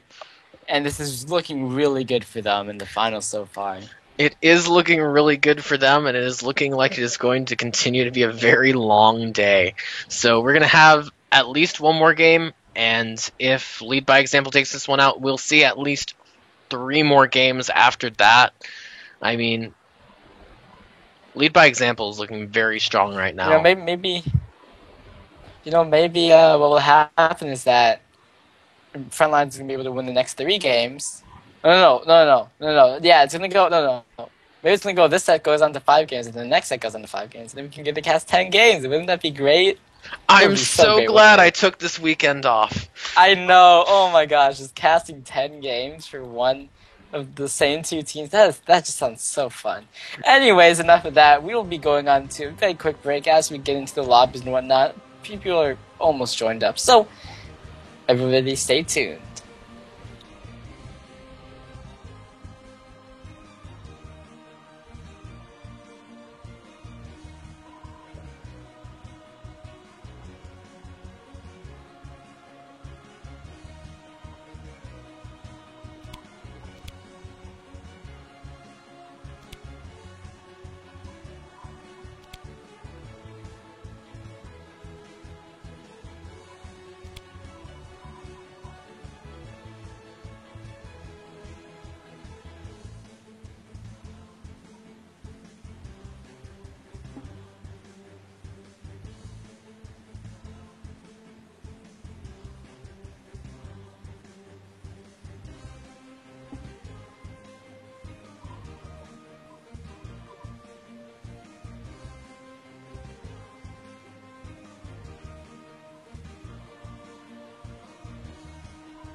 Okay, welcome back everybody to the League of Legends Rising Stars Series Season 2 tournament, and these are the finals between Frontline and Lead by Example into the third game here. This is a best of 5, so if Lead by Example is able to win this game, they will have to progress on and win another best of 5. If Frontline wins this game, they will have to win 3 more games after this to win the series. That way they can go on to the other best of 5 and win that best of 5. So things are looking kind of good for for Lead by Example so far with the two wins under their belt. We are into these picks and bans. Yeah, we do see the Rise ban coming out as well as a Darius ban onto Lead by Example. So Frontlines have sort of dropped their idea of before they were sort of banning out stuff that they were afraid of from other games. This time they're banning out stuff that they've dealt with in this match specifically and are trying to get rid of that because they've had problems with that Rise, they've had problems with that Darius, and they just left Diana open. I would be very surprised if Lead by Example doesn't pick it up. Kha'Zix, Lux, and Janna pretty much targeted bans over onto Frontline. We've sort of been over those before, each targeted to the respective player on the other side. So we are seeing a Tryndamere lock-in now from Lead by Example. Yeah, that is really interesting. I guess we'll see if he goes for the jungle Tryndamere or the lane Tryndamere. Lane Tryndamere is incredibly annoying to lane against. Also, this Morgana being picked up here, so this is really interesting. These are champions that have not been played before, and this is just really, these are champions we haven't seen in a long time. Like, Morgana used to be popular, not anymore. Anyways, his next few picks are going to be Morgana as well as Miss Fortune as well as Nocturne. Yeah, Miss Fortune, Nocturne, Miss Fortune on Sinryu, that's been one of his oh my god, what is going on? Champions. They just picked up Kayle and Yorick, and these are a lot of champions that are really annoying to lane against, but I'm really not too sure what they're planning to do here. I am not sure, but it sounds all kinds of wrong and great at the same time. So, really at this point, I mean, this may be one of the most interesting games we've seen throughout the tournament, and I was sort of starting to run out of things to talk about. I don't think I'll have that problem this game. We haven't seen a Singed pickup from Frontlines, just sort of to get a bit back on track after we've been a bit blinded by the sort of flashy, offbeat picks from Lead by Example. The Singed pick, I don't believe we've seen. I don't even... I'm sorry, I'm just interrupting you. Like, what is going... If they lock in this Fiddlesticks and this Fizz, that is going to be a support Fiddlesticks, and that's a devastating bottom lane, as well as Fizz just... That AoE knock. I'm sorry I'm interrupting you, but these picks are just, like, making my head spin right now. This last pick is going to be Anivia for LBX, and this is certainly going to be a very interesting game, to say the least. Yeah, I think probably the most interesting part of this champ select for me is that I'm on delay because of the stream, so I'm hearing you reacting to all these. I'm like, what did they pick this time?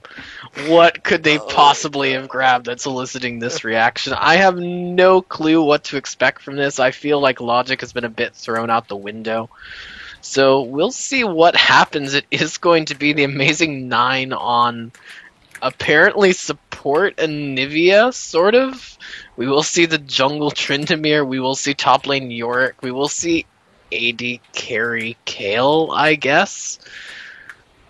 And then on the other side, we'll see... there's no way they're gonna try to go for standing lanes. Like, there's no way they can attempt standing lanes. There's no way. Like, I don't even know. Like, I don't even know them to make sense. I mean, a lot of these champions are really annoying to lane against. Mainly being Yorick, Kayle, Tryndamere is in the jungle. But, like, Anivia and Morgana, that is... Oh my god, I don't even know. I'm really interested to see, like, if they have, like... Is this, like something they want to lane with, or is this something they want to, like, travel as 5 and pick people off? Like, I'm really interested to see, like, if they go, like, a tri-lane or something. I have absolutely no idea what they're doing here. Well, I mean, clearly it has to be the support in Nivea. I mean, it's clearly the best counter to that Fiddlesticks. You max wall first, and then the fear random doesn't matter because you just drop the wall where you don't want your guy to walk.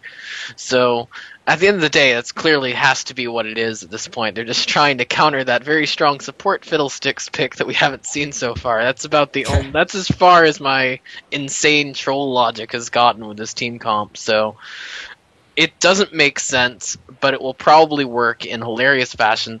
The one thing that is worth noting, they have Kale ult, they have a Nivea passive, they have Yorick ult, they have Tryndamere ult. They're going to live for a very long time at any given point in time. The only one who has a bit more trouble with that is Morgana, and it's Morgana. She just sort of rushes Hourglass. So these fights that we're going to see are going to last a very long time. These lanes that we're going to see are not going to last a very long time. So enjoy what appears to be a Kale and Nivea lane while it lasts, ladies and gentlemen. Okay, Tryndamere ultimate, Kale ultimate, Yorick ultimate, and Nivea egg. That's like undying right there. Like the team of undying people. I'm not sure if you were actually saying this. Were you saying this I was just saying that 10 seconds ago, but it's fine. I think this really. It kind of just hit me, but it's like that's the team of undying people, and I think they should all just go Guardians, Angels, and Zanya's Hourglasses and just never die, and that's how they're gonna win. Although I believe Morgana is kind of like the odd one out. I don't see why like they could have picked a Zillion. That would have worked. That would have worked very well. Or Mordekaiser. Oh, I don't know. I don't think this. I don't think this comp lands within the realm of standard logic at this point. So I think definitely it's not. a bit futile. I mean, let's go talk about front lines because even though they have a more standard comp, but it's still a few champions we haven't seen too much. They like the support Fiddlesticks. We're having the Fizz being picked up as well as the Singed. So that's really interesting to come out here. I really like Fiddlesticks with Misfortune. Obviously, like their ultimates are gonna have a lot of synergy, as well as Fizz.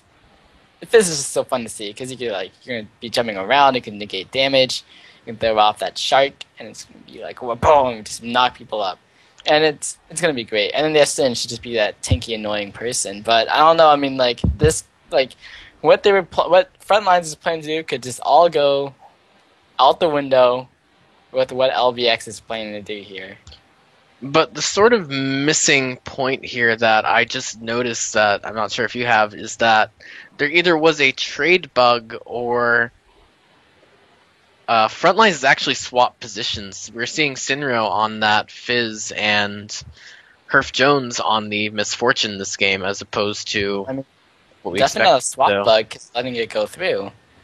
So they are doing this lane swap here.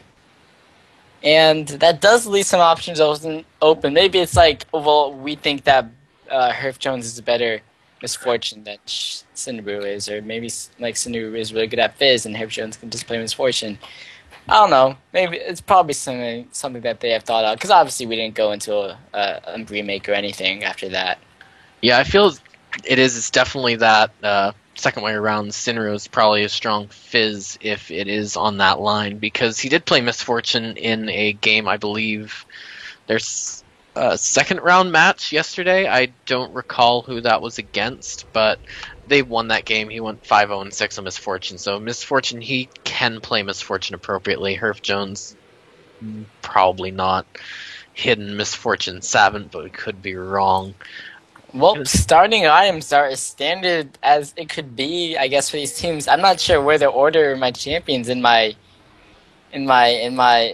center box. It's like, well, I guess, the Nivea could be going bottom lane with KL, but it's not for certain. At least, Tryndamere is going in the jungle, so they don't have to worry too much about that.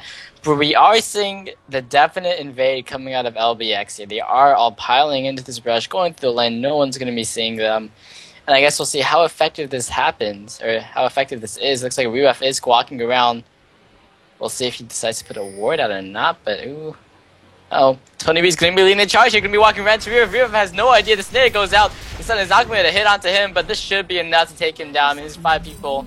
Rewef's trying to get out of here. There's no way. There's no way. Yep, he will be going down. York able to pick that one up, having to use his Ignite there.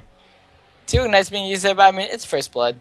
So they can go ahead and get out of there, be happy with their lives, and they've taken out that early advantage. Yeah, we have seen first blood onto the Yorick in that invade with the. I think Anivia actually missed her stun in Yeah, that. It was yeah, a she little bit missed her too stun. far behind. So they didn't Yeah. really need to burn that second ignite that top heavy ended up burning for it to secure the kill. So a bit of a misplay there from Anivia had she thrown the Flash Frost off in the right direction, sort of. She got a bit too far off. She would have been able to pick up that kill without having to burn that second ignite. So a little bit of a misplay there, but they still managed to pick up that first blood on that invade. Well, you were completely right with where the lanes are going. We are seeing this Anivia going down bottom with this Kale. And I'm not too sure if they were seen out by those minions, but this is like a level 5 strategy where you sit in this brush, and then you just destroy whoever walks in there first. And it looks like they are very, very surely going to be committing to this as they are staying in here in this brush, just waiting. And it looks like Herf Jones is going to be the victim of this. It all depends if they are able to get the stuff. Oh, no, it's not going to get off. There's no way they're going to be able to get the kill off of that.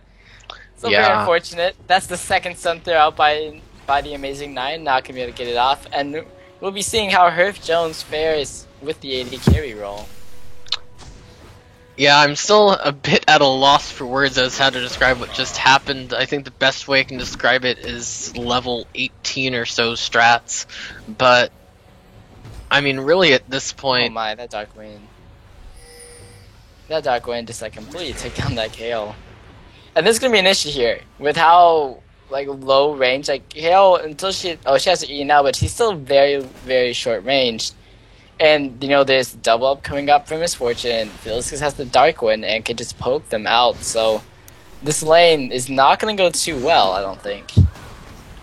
see, had they been able to predict the Kale Anivia lane, they probably could have picked something better against it than Misfortune Fiddlesticks. Not to say that it's weak or anything, but probably could have picked like a Caitlyn or something like that who just right clicks on Kale every time she goes Yeah. through the last hit and basically made their lives complete misery. But I Well- feel like at this point LBX is sort of won games 1 and 2, and they're sort of trying out something that they wouldn't have run otherwise. But Yeah.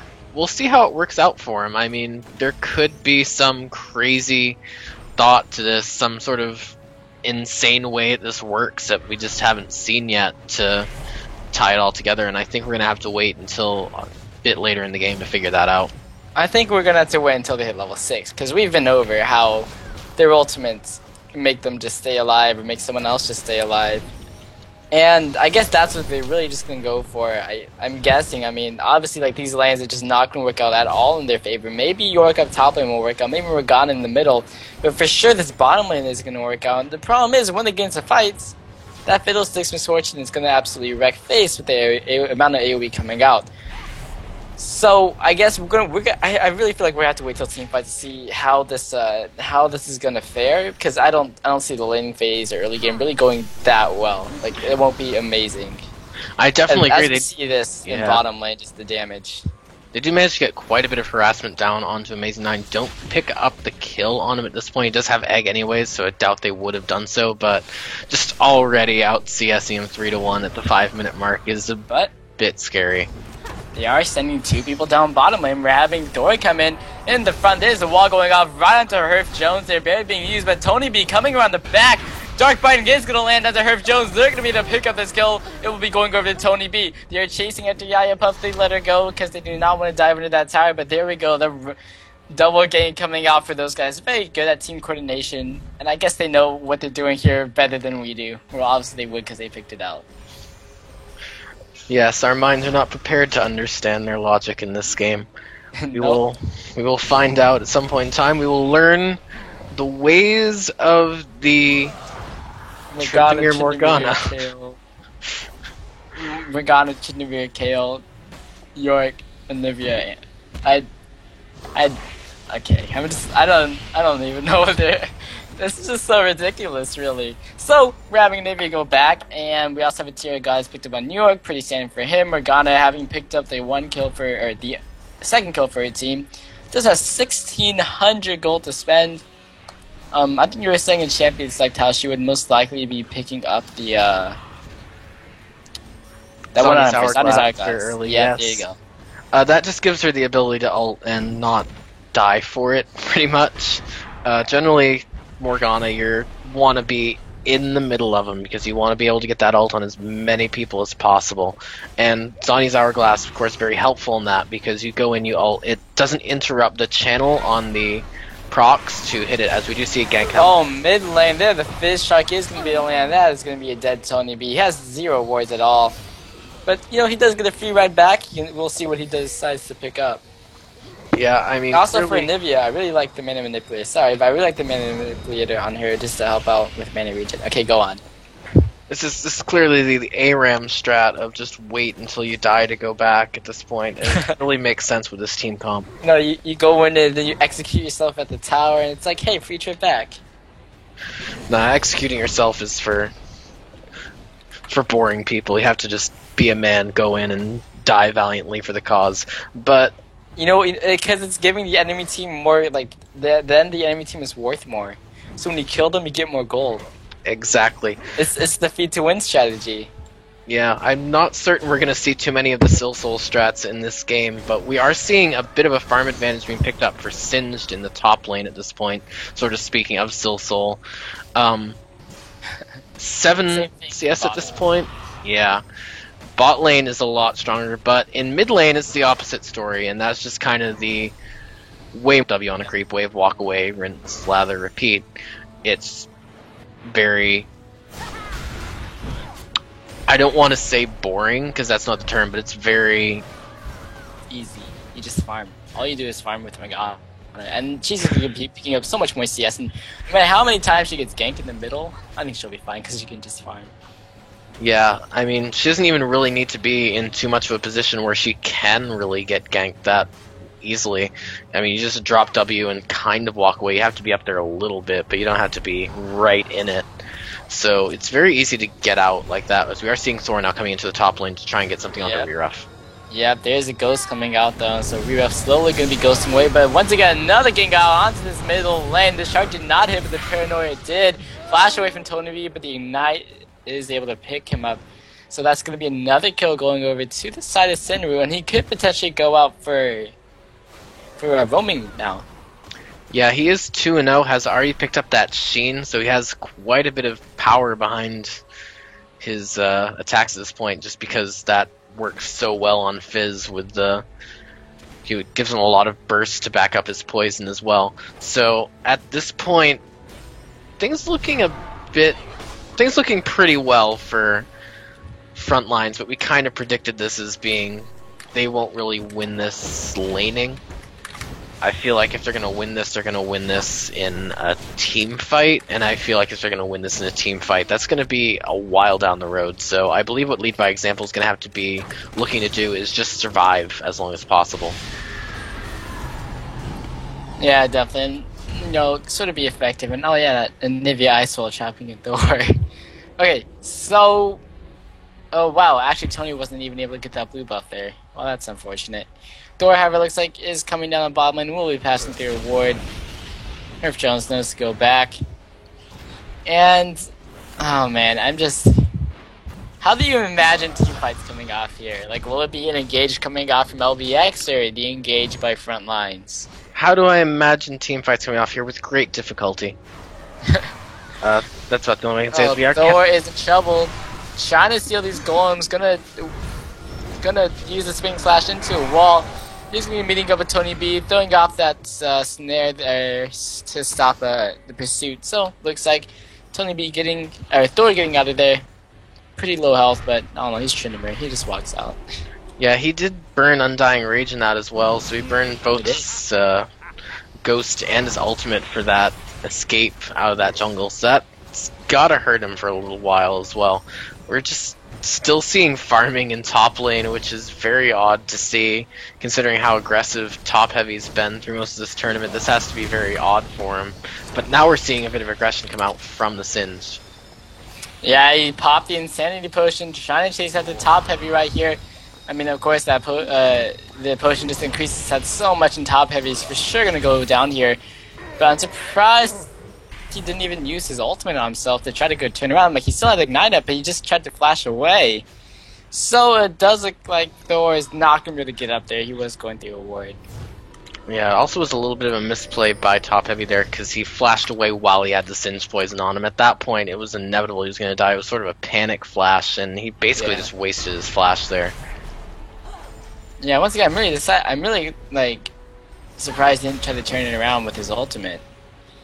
It's definitely something that was within his reach, I think. I mean, he had Ignite Up and everything. So, however, that is going to be the kill going over to Reruff. He now has the Cause of the Protector as well as the Tear of the Goddess. So just going for that massive mana on himself, as well as some tankiness mixed in there. What do you think of that build for him? I think it's build for the Singed or for the... Yeah, Singed. I think it's fine. I think it's a very heavy investment in the future. We said this about Kassadin as well in one game, but anytime you go like tier Catalyst, you're planning on being strong, not necessarily then, but being strong 10, 20 minutes down the road. It's a very heavy investment for the future. I think it works in this case for the Singed. I feel like he's not really having any trouble against that Yorick at this point, and I feel like he's not going to be leaving anytime soon out of that top lane. So... really, at the end of the day, it's perfectly fine for him. He does get more health off of mana, off of his passive, so he is getting a little bit tankier. I know it's really not much, but he's getting a tiny bit tankier each time he stacks that Tear of the Goddess. I know it's probably like 1 health for every 4 mana or something like that, so he's only getting 1 health with every stack, but that adds up when you have 100 stacks. 2.5 health for each 10 mana, so that's... Well, he has 383 bonus health just from having that Tear and that Catalyst, so that's definitely working out for him. And in the long run, obviously, as you were saying, it's going to get so much stronger and even more tanky. It's like down bottom and Thor tried to come in here, however the exhaust came out and that prevented too much from happening. I believe Nocturne was also, Yellow Beast is also around there. So a little bit low on the action coming up. We do have Thor still down his bottom and seeing what he can do. Does have 2 assists to his name. He's also building up with that attack speed Trinity build, of course. We want to get those heals in with those auto attack crits. Although it looks like Sinru is actually coming down here, and the LBX crew just goes ahead and makes a very hasty departure. Yeah, he wanted to make something happen, but they knew what was up and backed off of it. We aren't seeing that same level of ward coverage from LBX that we've seen in past games, so that's one important thing to note. They don't have as much control at this point over the map as they have previously. Morgana is continuing to farm, but she really isn't gaining anything in that farm lead. She's been steady at about 10 over Fizz for quite some time, but in bot lane the farm gap is widening for Misfortune, so things are going to get... Paranoia onto middle lane. The Shark was actually a Earth, but it's not going to be able to hit onto Morgana. She'll be able to live, not even taking that much damage. So that's an ulti down for 2 champions. Not really able to do anything, although the flash was used by Morgana, so I guess that is down for them.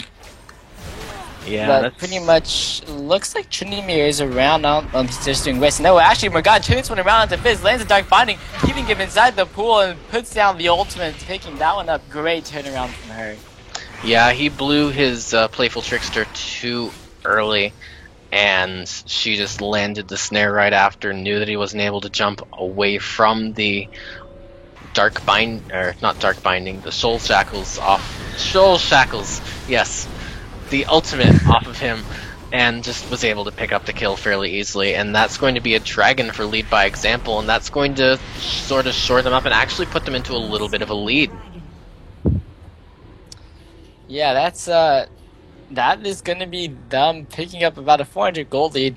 And actually going down onto this bottom lane for Herif Jones here. Going to be going under the tower for this one. Trying to chase out to the goes. Actually being popped. Does get the slow off with the auto attack. Yaya Puff is around.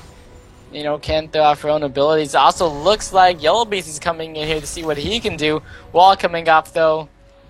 So nice wall coming off from the Amazing Nine to stop them.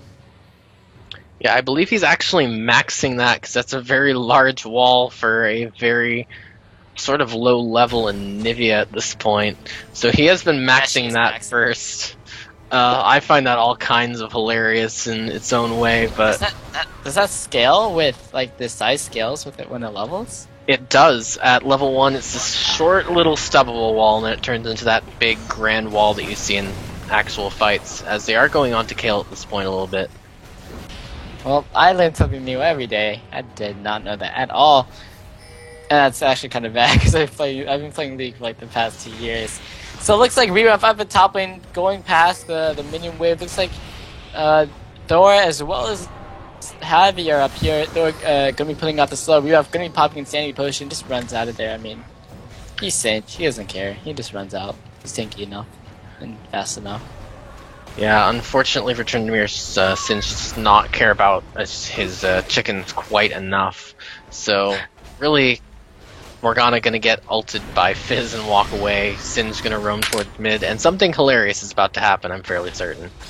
Yeah, Thor is going to be surrounded by quite a few people. Snare comes out, Sing Slash over the wall. Not that hilarious. They just go ahead, disengage. I'm disappointed. I'm very, very disappointed, but we I are mean, gonna both see... teams. I feel like both teams are just like playing a passive. I would understand Frontlines they're like we have no idea what we, by example, is planning to do here. So like they're kind of playing it back a little bit, and then I don't know. Maybe this is just like the part of the plan for LBX to play passive. Yeah, and it's almost nerve-wracking to see because I'm so used to watching them so far this tournament being aggressive, and then they have this game where they're being really passive, and they're just laughing at you and be like, "Where is your research now?" It's just useless to their strategy. I spent 4.5 hours on you people. Oh man, this is just, I don't know. I'm really hoping something like explodes out in team fight. It's like something amazing and crazy, but we'll see. There's a cooldown boots coming off for Kale. It's pretty much standard builds coming off from Kale. She's going like the hybridish route with that Nash's Tooth. Gotta get that DPS in there. Looks like a possible very fast, what is that? Kale's Crucible coming off in mid lane. Once again, another gang from Nocturne really putting down the hurt onto Tony B in the mid. Another kill coming off for Sinru. Yeah, Sinru's doing work on that Fizz. I'm not even certain if it might just be Tony's been being a bit more aggressive than he should be at times. It's also been Yellow Beast like ganking every few seconds. It has nothing to do with the camping, clearly. Yeah. It's all down to skill. But really, the top heavy getting flung apparently slightly forward there. I don't actually understand how that happened. It did appear that the fling went off and he just sort of moved forward a little. He is secretly inverted composer. Top heavy is just taking the poison damage. It's not going well for him at all. Blade Rune King finish up on... Wow, Blade Rune King rush on Nocturne. That is surprising. He wants to go really aggressive.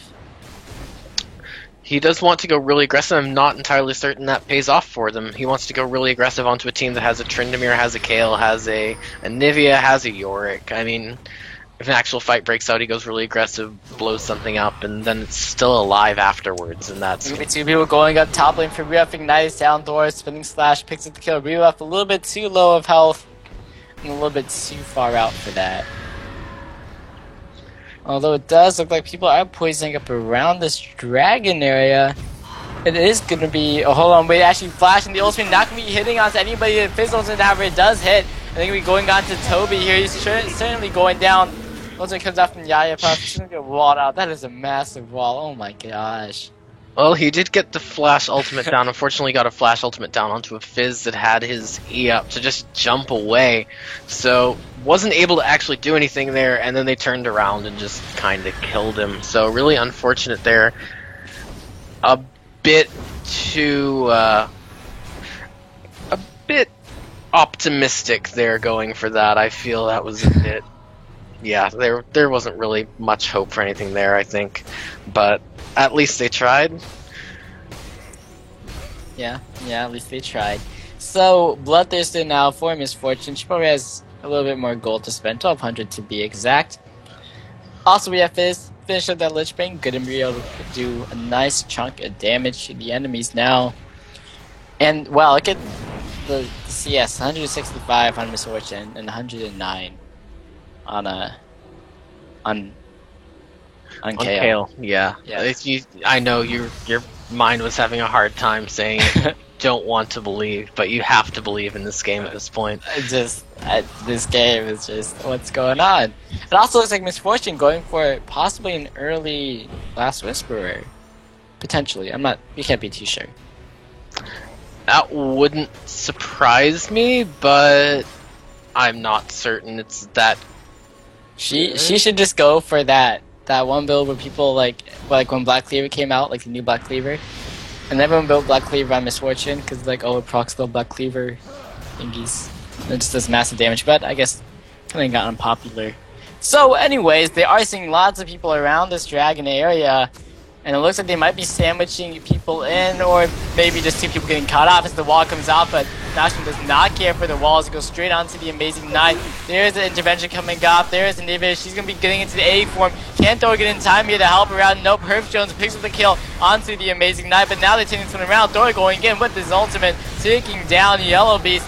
There's the ultimate coming up from Morgana. They have to flash out that Yaya Puff getting caught in the Dark Binding. Tech picks up the kill.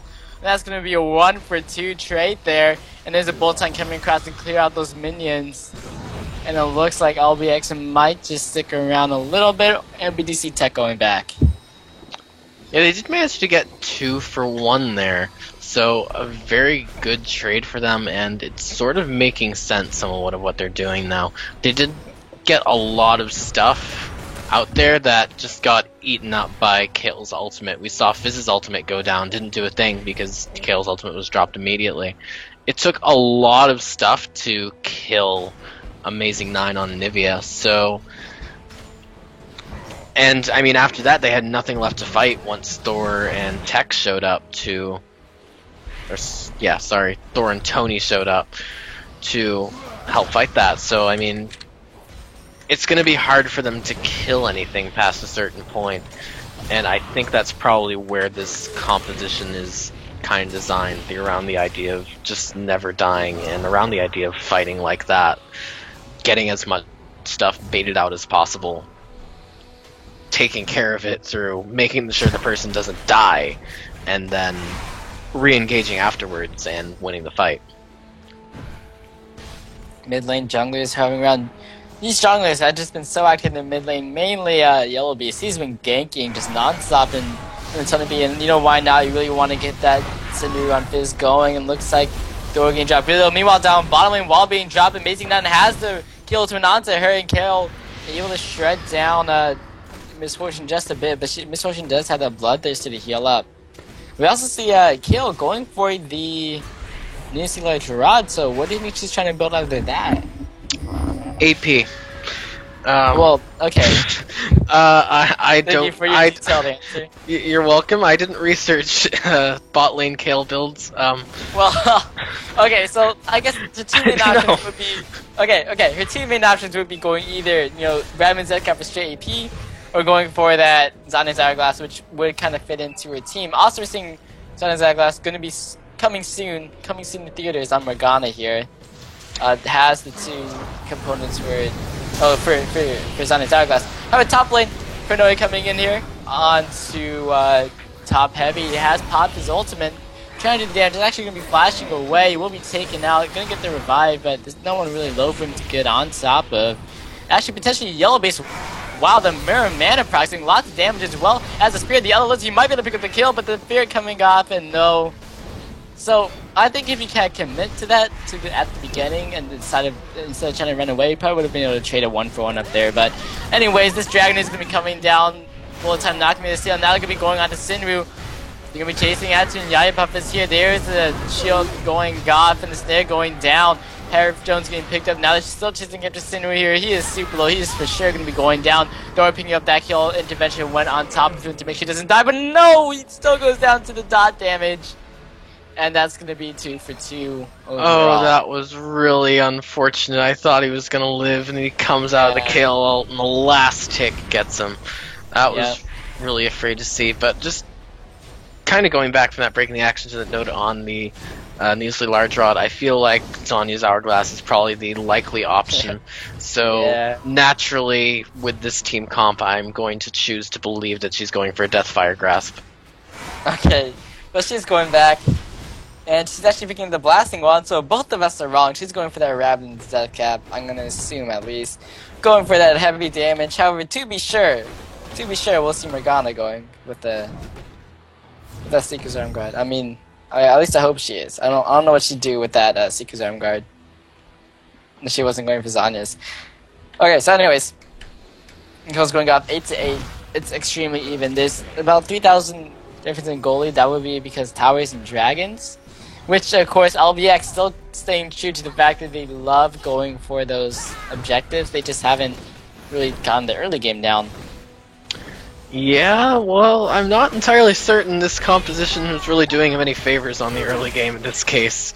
Yeah, and oh, on the mid lane, oh my gosh, you might be able to survive. No, the bleed comes in, picks up the kill. Paranoia comes out from notching onto the amazing night. He flashes through the wall to get out of that free attendant gun, and now picks up the Zanya's eyeglass. Maybe we'll be able to survive through the dot that comes out of Fizz. Yeah, that will be a bit of a help if someone is nearby to peel him off afterwards, but if he's just sort of in there and Hourglass is by himself and Fizz is just going to stand there and wait for him to come out of it and say, okay, I'm going to poke you in the face with my trident now. But Rerock's getting ignited here. Yeah, top lane Yellow Beast getting on his Heavy.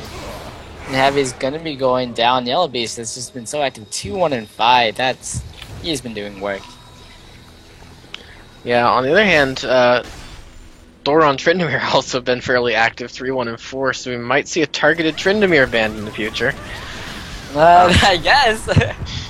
You do see lots of people pushing out onto this bottom lane tower. It is the last added tower. You know, they're like, even with this crazy comp, they still want to get these objectives. Yeah. Yeah, sometimes you just gotta try something completely off the wall and just kind of hope it works to an extent, but I don't know. I think we're gonna get Feared in. He has a life chain going on to him. Intervention is used on top of him. The Earth ultimate is used. The Na'Vi ultimate is used there. There's the co-star coming up from Phil's able to pick up the kill on the Thor. Stun going up onto Reba. He was able to get in there. And it looks like Tony B will be going down for a 2-for-0 trade in favor of front lines, and this is not looking good for Lead by Example at all. I don't think this comp is exactly working out the way they wanted it to. I think it's working out for them the way they wanted it to now. It might work out for them the way they want it to in another 5 minutes. The question is, how long can we keep waiting for this composition to work? Yeah, Paranoia coming up from Noxum, but just goes ahead and backs off. Yeah, I mean, there's maybe a theoretical point in which Lead by Example's comp works the way we think it's supposed to work, but they just haven't hit that yet, and I'm not certain when they will hit that point from here on out. You know, Kayle is fairly... I mean, I wouldn't say underfarmed, but compared to Miss Fortune, obviously underfarmed. They also lack a true... Well, actually, they don't really lack a true AD carry. Their true AD carry is going to be that Tryndamere, yeah. So... Yeah. Top lane, yay! Tower's going down. Now it's even in towers. Minions picked it up. But back to Tryndamere. And actually, the goalie's now in favor of front lines. And nope, now they're chasing on the Heavy. And Heavy is incredibly squishy. Well, certainly, definitely, and does go down there. Yeah, I feel like top Heavy keeps getting a bit caught out here and punished for it, and that's really hurting Lead by Example at the moment. I know Tony's died a lot. A lot of that was in lane. And Amazing 9 might die to blue buff trying to solo it. Yeah. Almost did, but Kayle was around. Kayle actually put level 5 on the heal, and as well as on the Reckoning before she went for Righteous Fury, which is pretty interesting, although I guess she wants to get more of the utility coming out for her instead of the damage. Yeah, Lead by Example's comp is all utility and Tryndamere, so I don't really know. It does get that hat now. Going to be doing a lot of damage, but I don't know. I'm still trying to process in my mind the fact that we saw the Kayle and Nivea bot lane. I haven't gotten past that yet, so you'll have to forgive my lack of insight into this particular matchup. And it's just been like small skirmishes, like hardly any big team fights. Actually, maybe one right now is Yayapop. It gets absolutely obliterated. There is the shark coming off, however, Intervention came out onto Anivia. Now they're chasing after this. Siru is the main focus, and looks like we'll be going down top heavy able to pick up that kill. And the double kill going up, actually able to pick up Yellow Beast, so that actually went into their favor. They were able to catch out Yaya Puff really early, and then they put down the Shark, but then they had an intervention going off on that Shark, so didn't really do too much. And now they're actually going to be pushing up, and the bullet time completely destroys the minions, but they do not care, and they're going to keep on going. Meanwhile, Thor just wants to go under this base. Barrier is popped, and they're still going to keep going for this tower. They do have quite the nice tower wrecking crew with Shindomir and Kale. However, it looks like they won't be able to get it quite yet. They cannot take that many tower shots with a Singe heading towards them.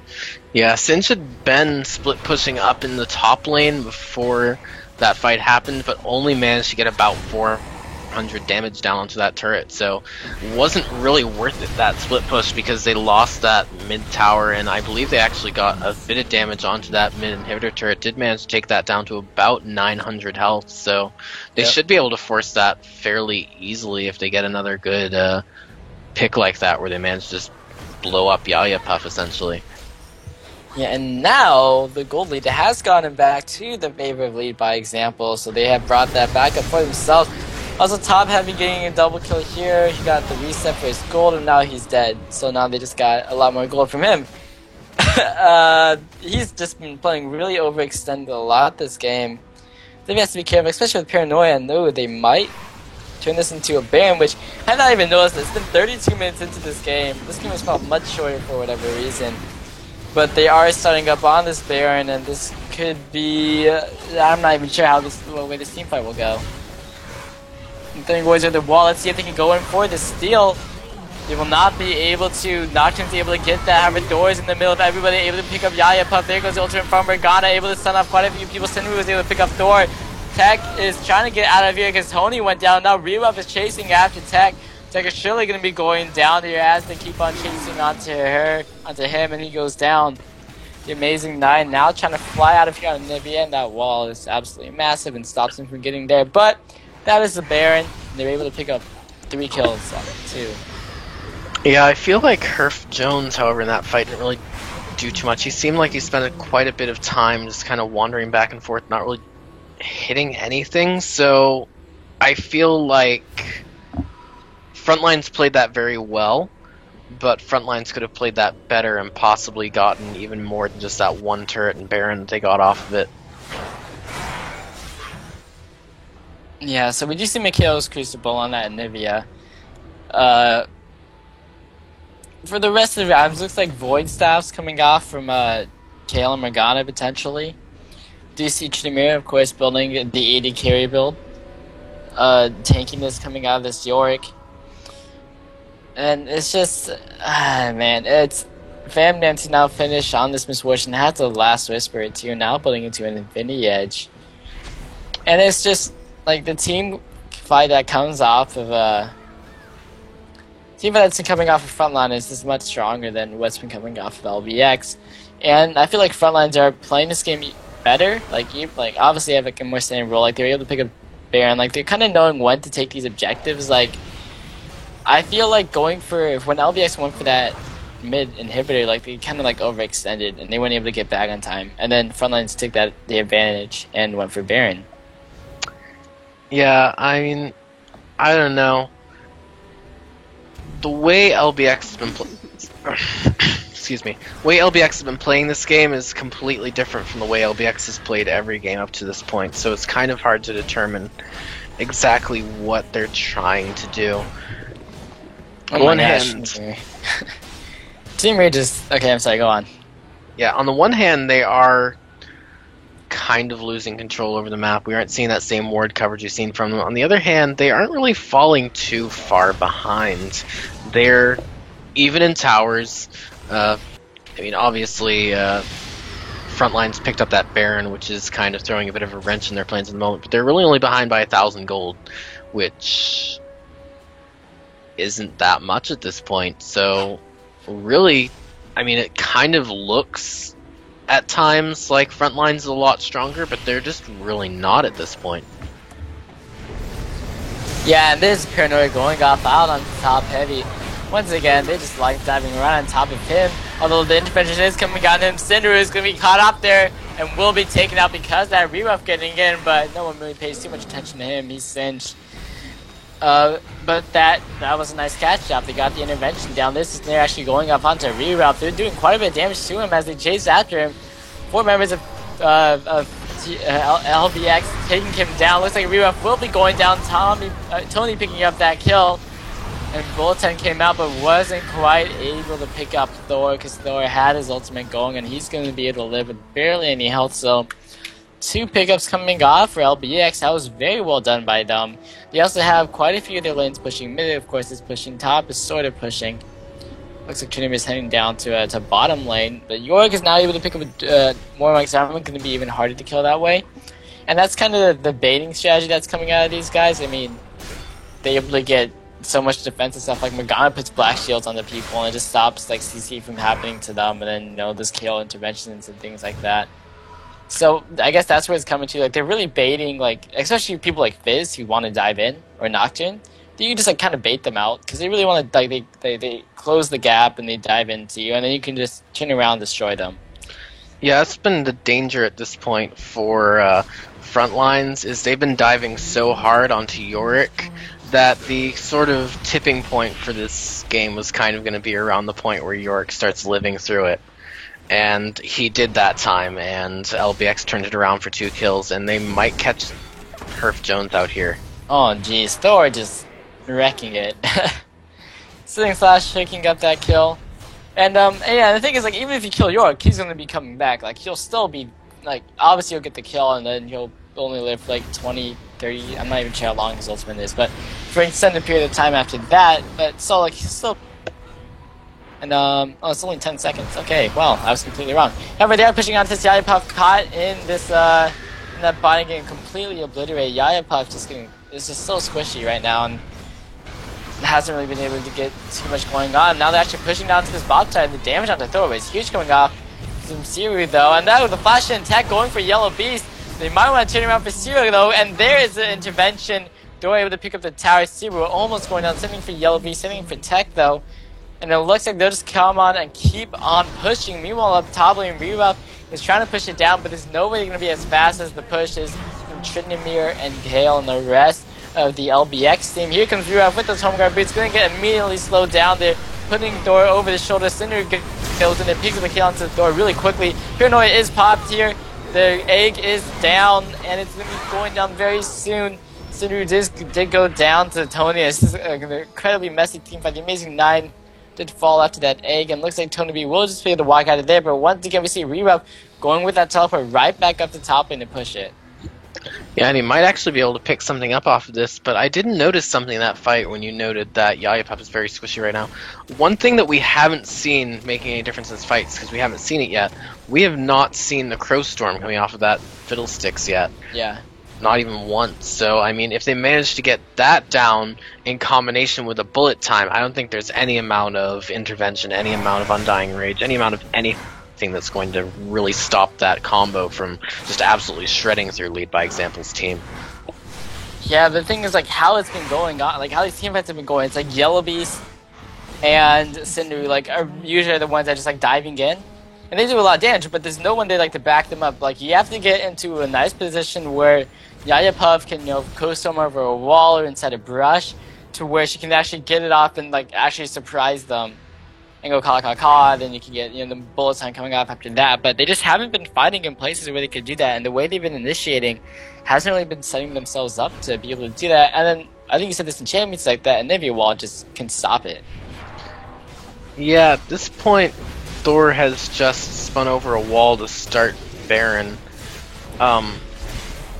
I completely lost my train of thought off of that. They are melting it. They're absolutely melting it. Wriggle's Lantern, and then there's the Spirit of the Lizard, and there's actually the ultimate going off onto the Amazing 9. Reroute is in the middle of the team. Nice ball coming off. Cinder has yet to dive in. Nice bullet time coming off, and the Crow Storm coming down too. Putting off lots of damage. Gonna be able to pick off tech there. Thor going in there. There's the Zonic Zaglas coming off and Tony chasing after Cinder. Cinder will he be able to live?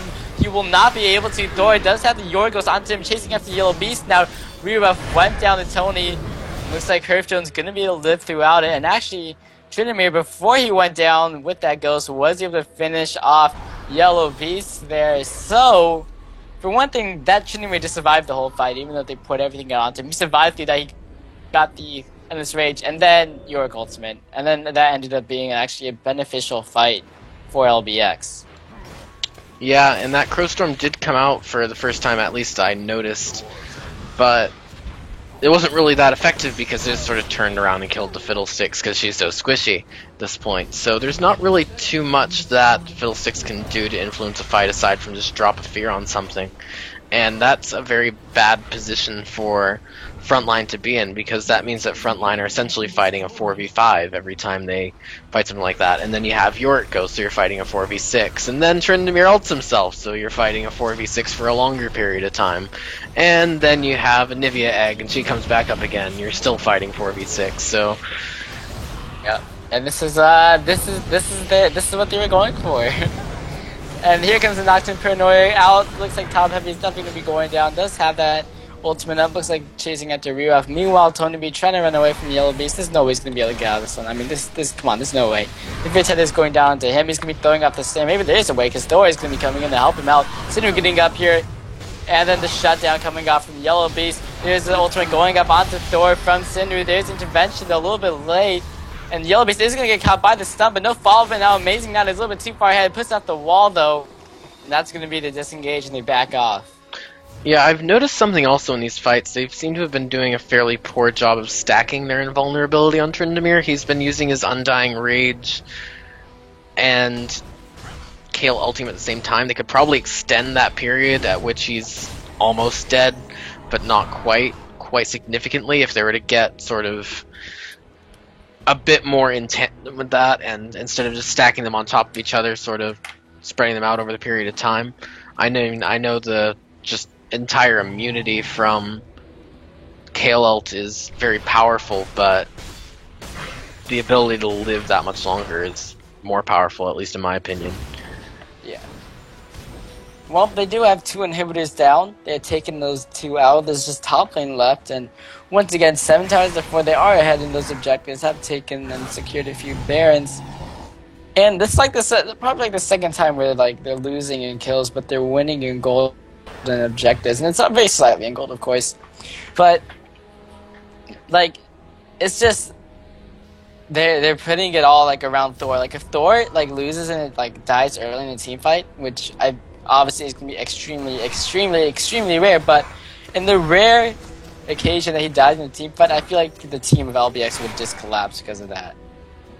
Yeah, definitely, and it's very, very difficult at this point to predict how any given fight's going to go. I know some games that we've had today, we've been able to say, yeah, if they have a straight up team fight, this team's going to win. But so much of it depends on how Lead by Example executes a fight that it's really not predictable at this point. And I think a lot of what we're going to see it come down to is if Anivia starts building some actual AP items. I think that could be very scary, but right now she just has those supporty items. She has the Mana Manipulator, Kindle Gem, Mikhail's Crucible. Reruff getting a little bit caught out here now.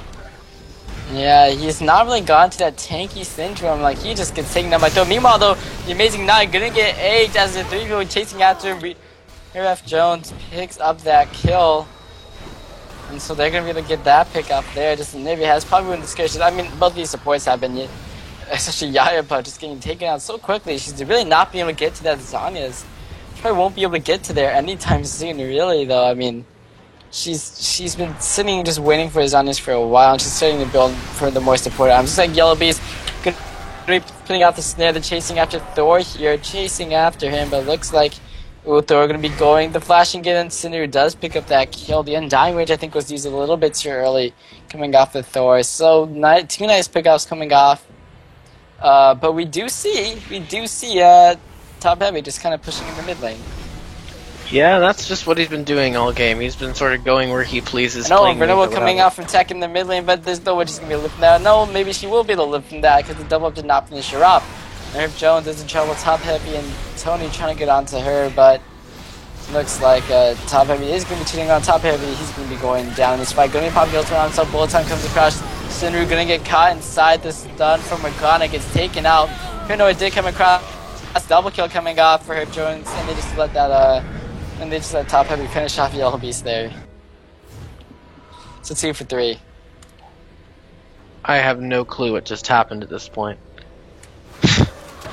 I don't even. It's these fights are so bizarre. I'm not used to seeing anything like this, and it's almost getting really, really difficult for me to just figure out what went on. Like, I saw the hourglass prevented Fizzult from picking up anything on Morgana, but they just sort of killed her anyways. I mean, at that point in time, I guess what keeps happening is Lead by Example is not together. They're, I don't know. They're so far apart from each other, so scattered across the map, they're not able to actually do anything in a straight up fight at this point.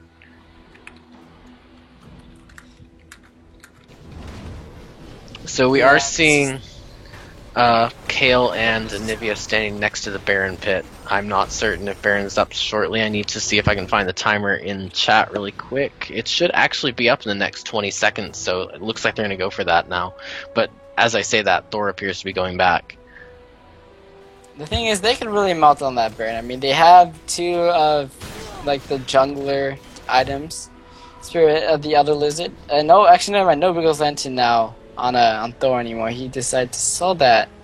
Now he has a Phage to go for even more damage and a little bit of tankiness and stickiness. But they do go ahead and start on the Spirit. I'm like, look how fast that melts. That just gets destroyed by them. And now Thor is there, and it's going to get destroyed even more. So they can really rip apart this Baron, and it's just...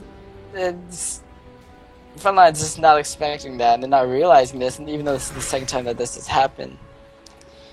And we do see they're going to be pushing up, of course, now with this Baron, but it's going to be really confusing. I mean, like, this whole game is absolutely confusing. This has been 47 minutes, 48 minutes of just the most confusing game I've ever watched, as we appear to be going through the weird. Yep, Yifab going to be going in with the Cold Storm. Sinbu is able to take down Thor so early. Top heavy is going to be going down. There's a bullet time coming across. The Amazing 9 and Tegra so low. Tony B is for sure going down. Sinbu will not be able to live because it's taken down by the Amazing 9, but the Amazing 9 will for sure not going to be get out of there. And what happened in that fight? Thor died so early. He was the first one dead. They put out their heart and souls into killing Thor, and they just absolutely obliterated him. He wasn't even able to get anything out onto him. Like, no, his Undying Rage didn't go up. There wasn't a Yoracle onto him. There wasn't an intervention onto him. He just, oh man, just no one. Like, they just put everything out onto Trent, and no one could save him in time. Yeah, I feel like Lead by Example got caught really off guard by that as well. Sin sort of came in from behind them, and then there was a Fiddlesticks ult, and it was just sort of this very, very sudden way of it happening. I didn't even really see it coming myself. I see the Sins coming in, I'm like, this is going to be an interesting couple of moments, and then all of a sudden the Fiddlesticks ult comes in, this comes in, that comes in, and they just blew up Thor so quickly that Lead by Example wasn't able to react because they weren't prepared for that. Had they sort of seen it coming, they might have been able to say, okay, we're just going to watch for this moment, drop the invulnerability on it, but we didn't see that this time around, so... So, this game has hit the 50-minute point. Can you recall there's been any game that's gone this long? Yes, I casted them both. Oh, yeah, there was that one match that went really long, wasn't there? It was a 2-0 that lasted 3 hours. We had one game that I believe hit the 57.5-minute mark, and they were some of the best games ever casted, and I really recommend looking them up. It was 2-1 Gaming versus Team Durgan. That would be over on the LRSS1 stream if you are looking for the VODs at any point in time. Definitely worth looking up, but at this point, I've never seen a game that's gone on this long where nothing of note has really happened. I mean, we've seen Baron taken a few times, we've seen Towers taken a few times, but none of it really seems to have mattered. It's just sort of like this game is existing more so than it's actually being played. Yeah, it's just like a back and forth and a back and forth. You know, maybe one time they'll win this team fight, this time they'll win this team fight. And we do see like the Guardian's Angel coming out here. I'm surprised they're not going for more of those, but like they're going for really standard builds and just relying on the skills to have those stay alive in the team fights. So they are actually trying to go ahead and try to engage on this one. Looks like Yellow Beast is going to be caught up by the standard. Phase Ultimate will be coming across now.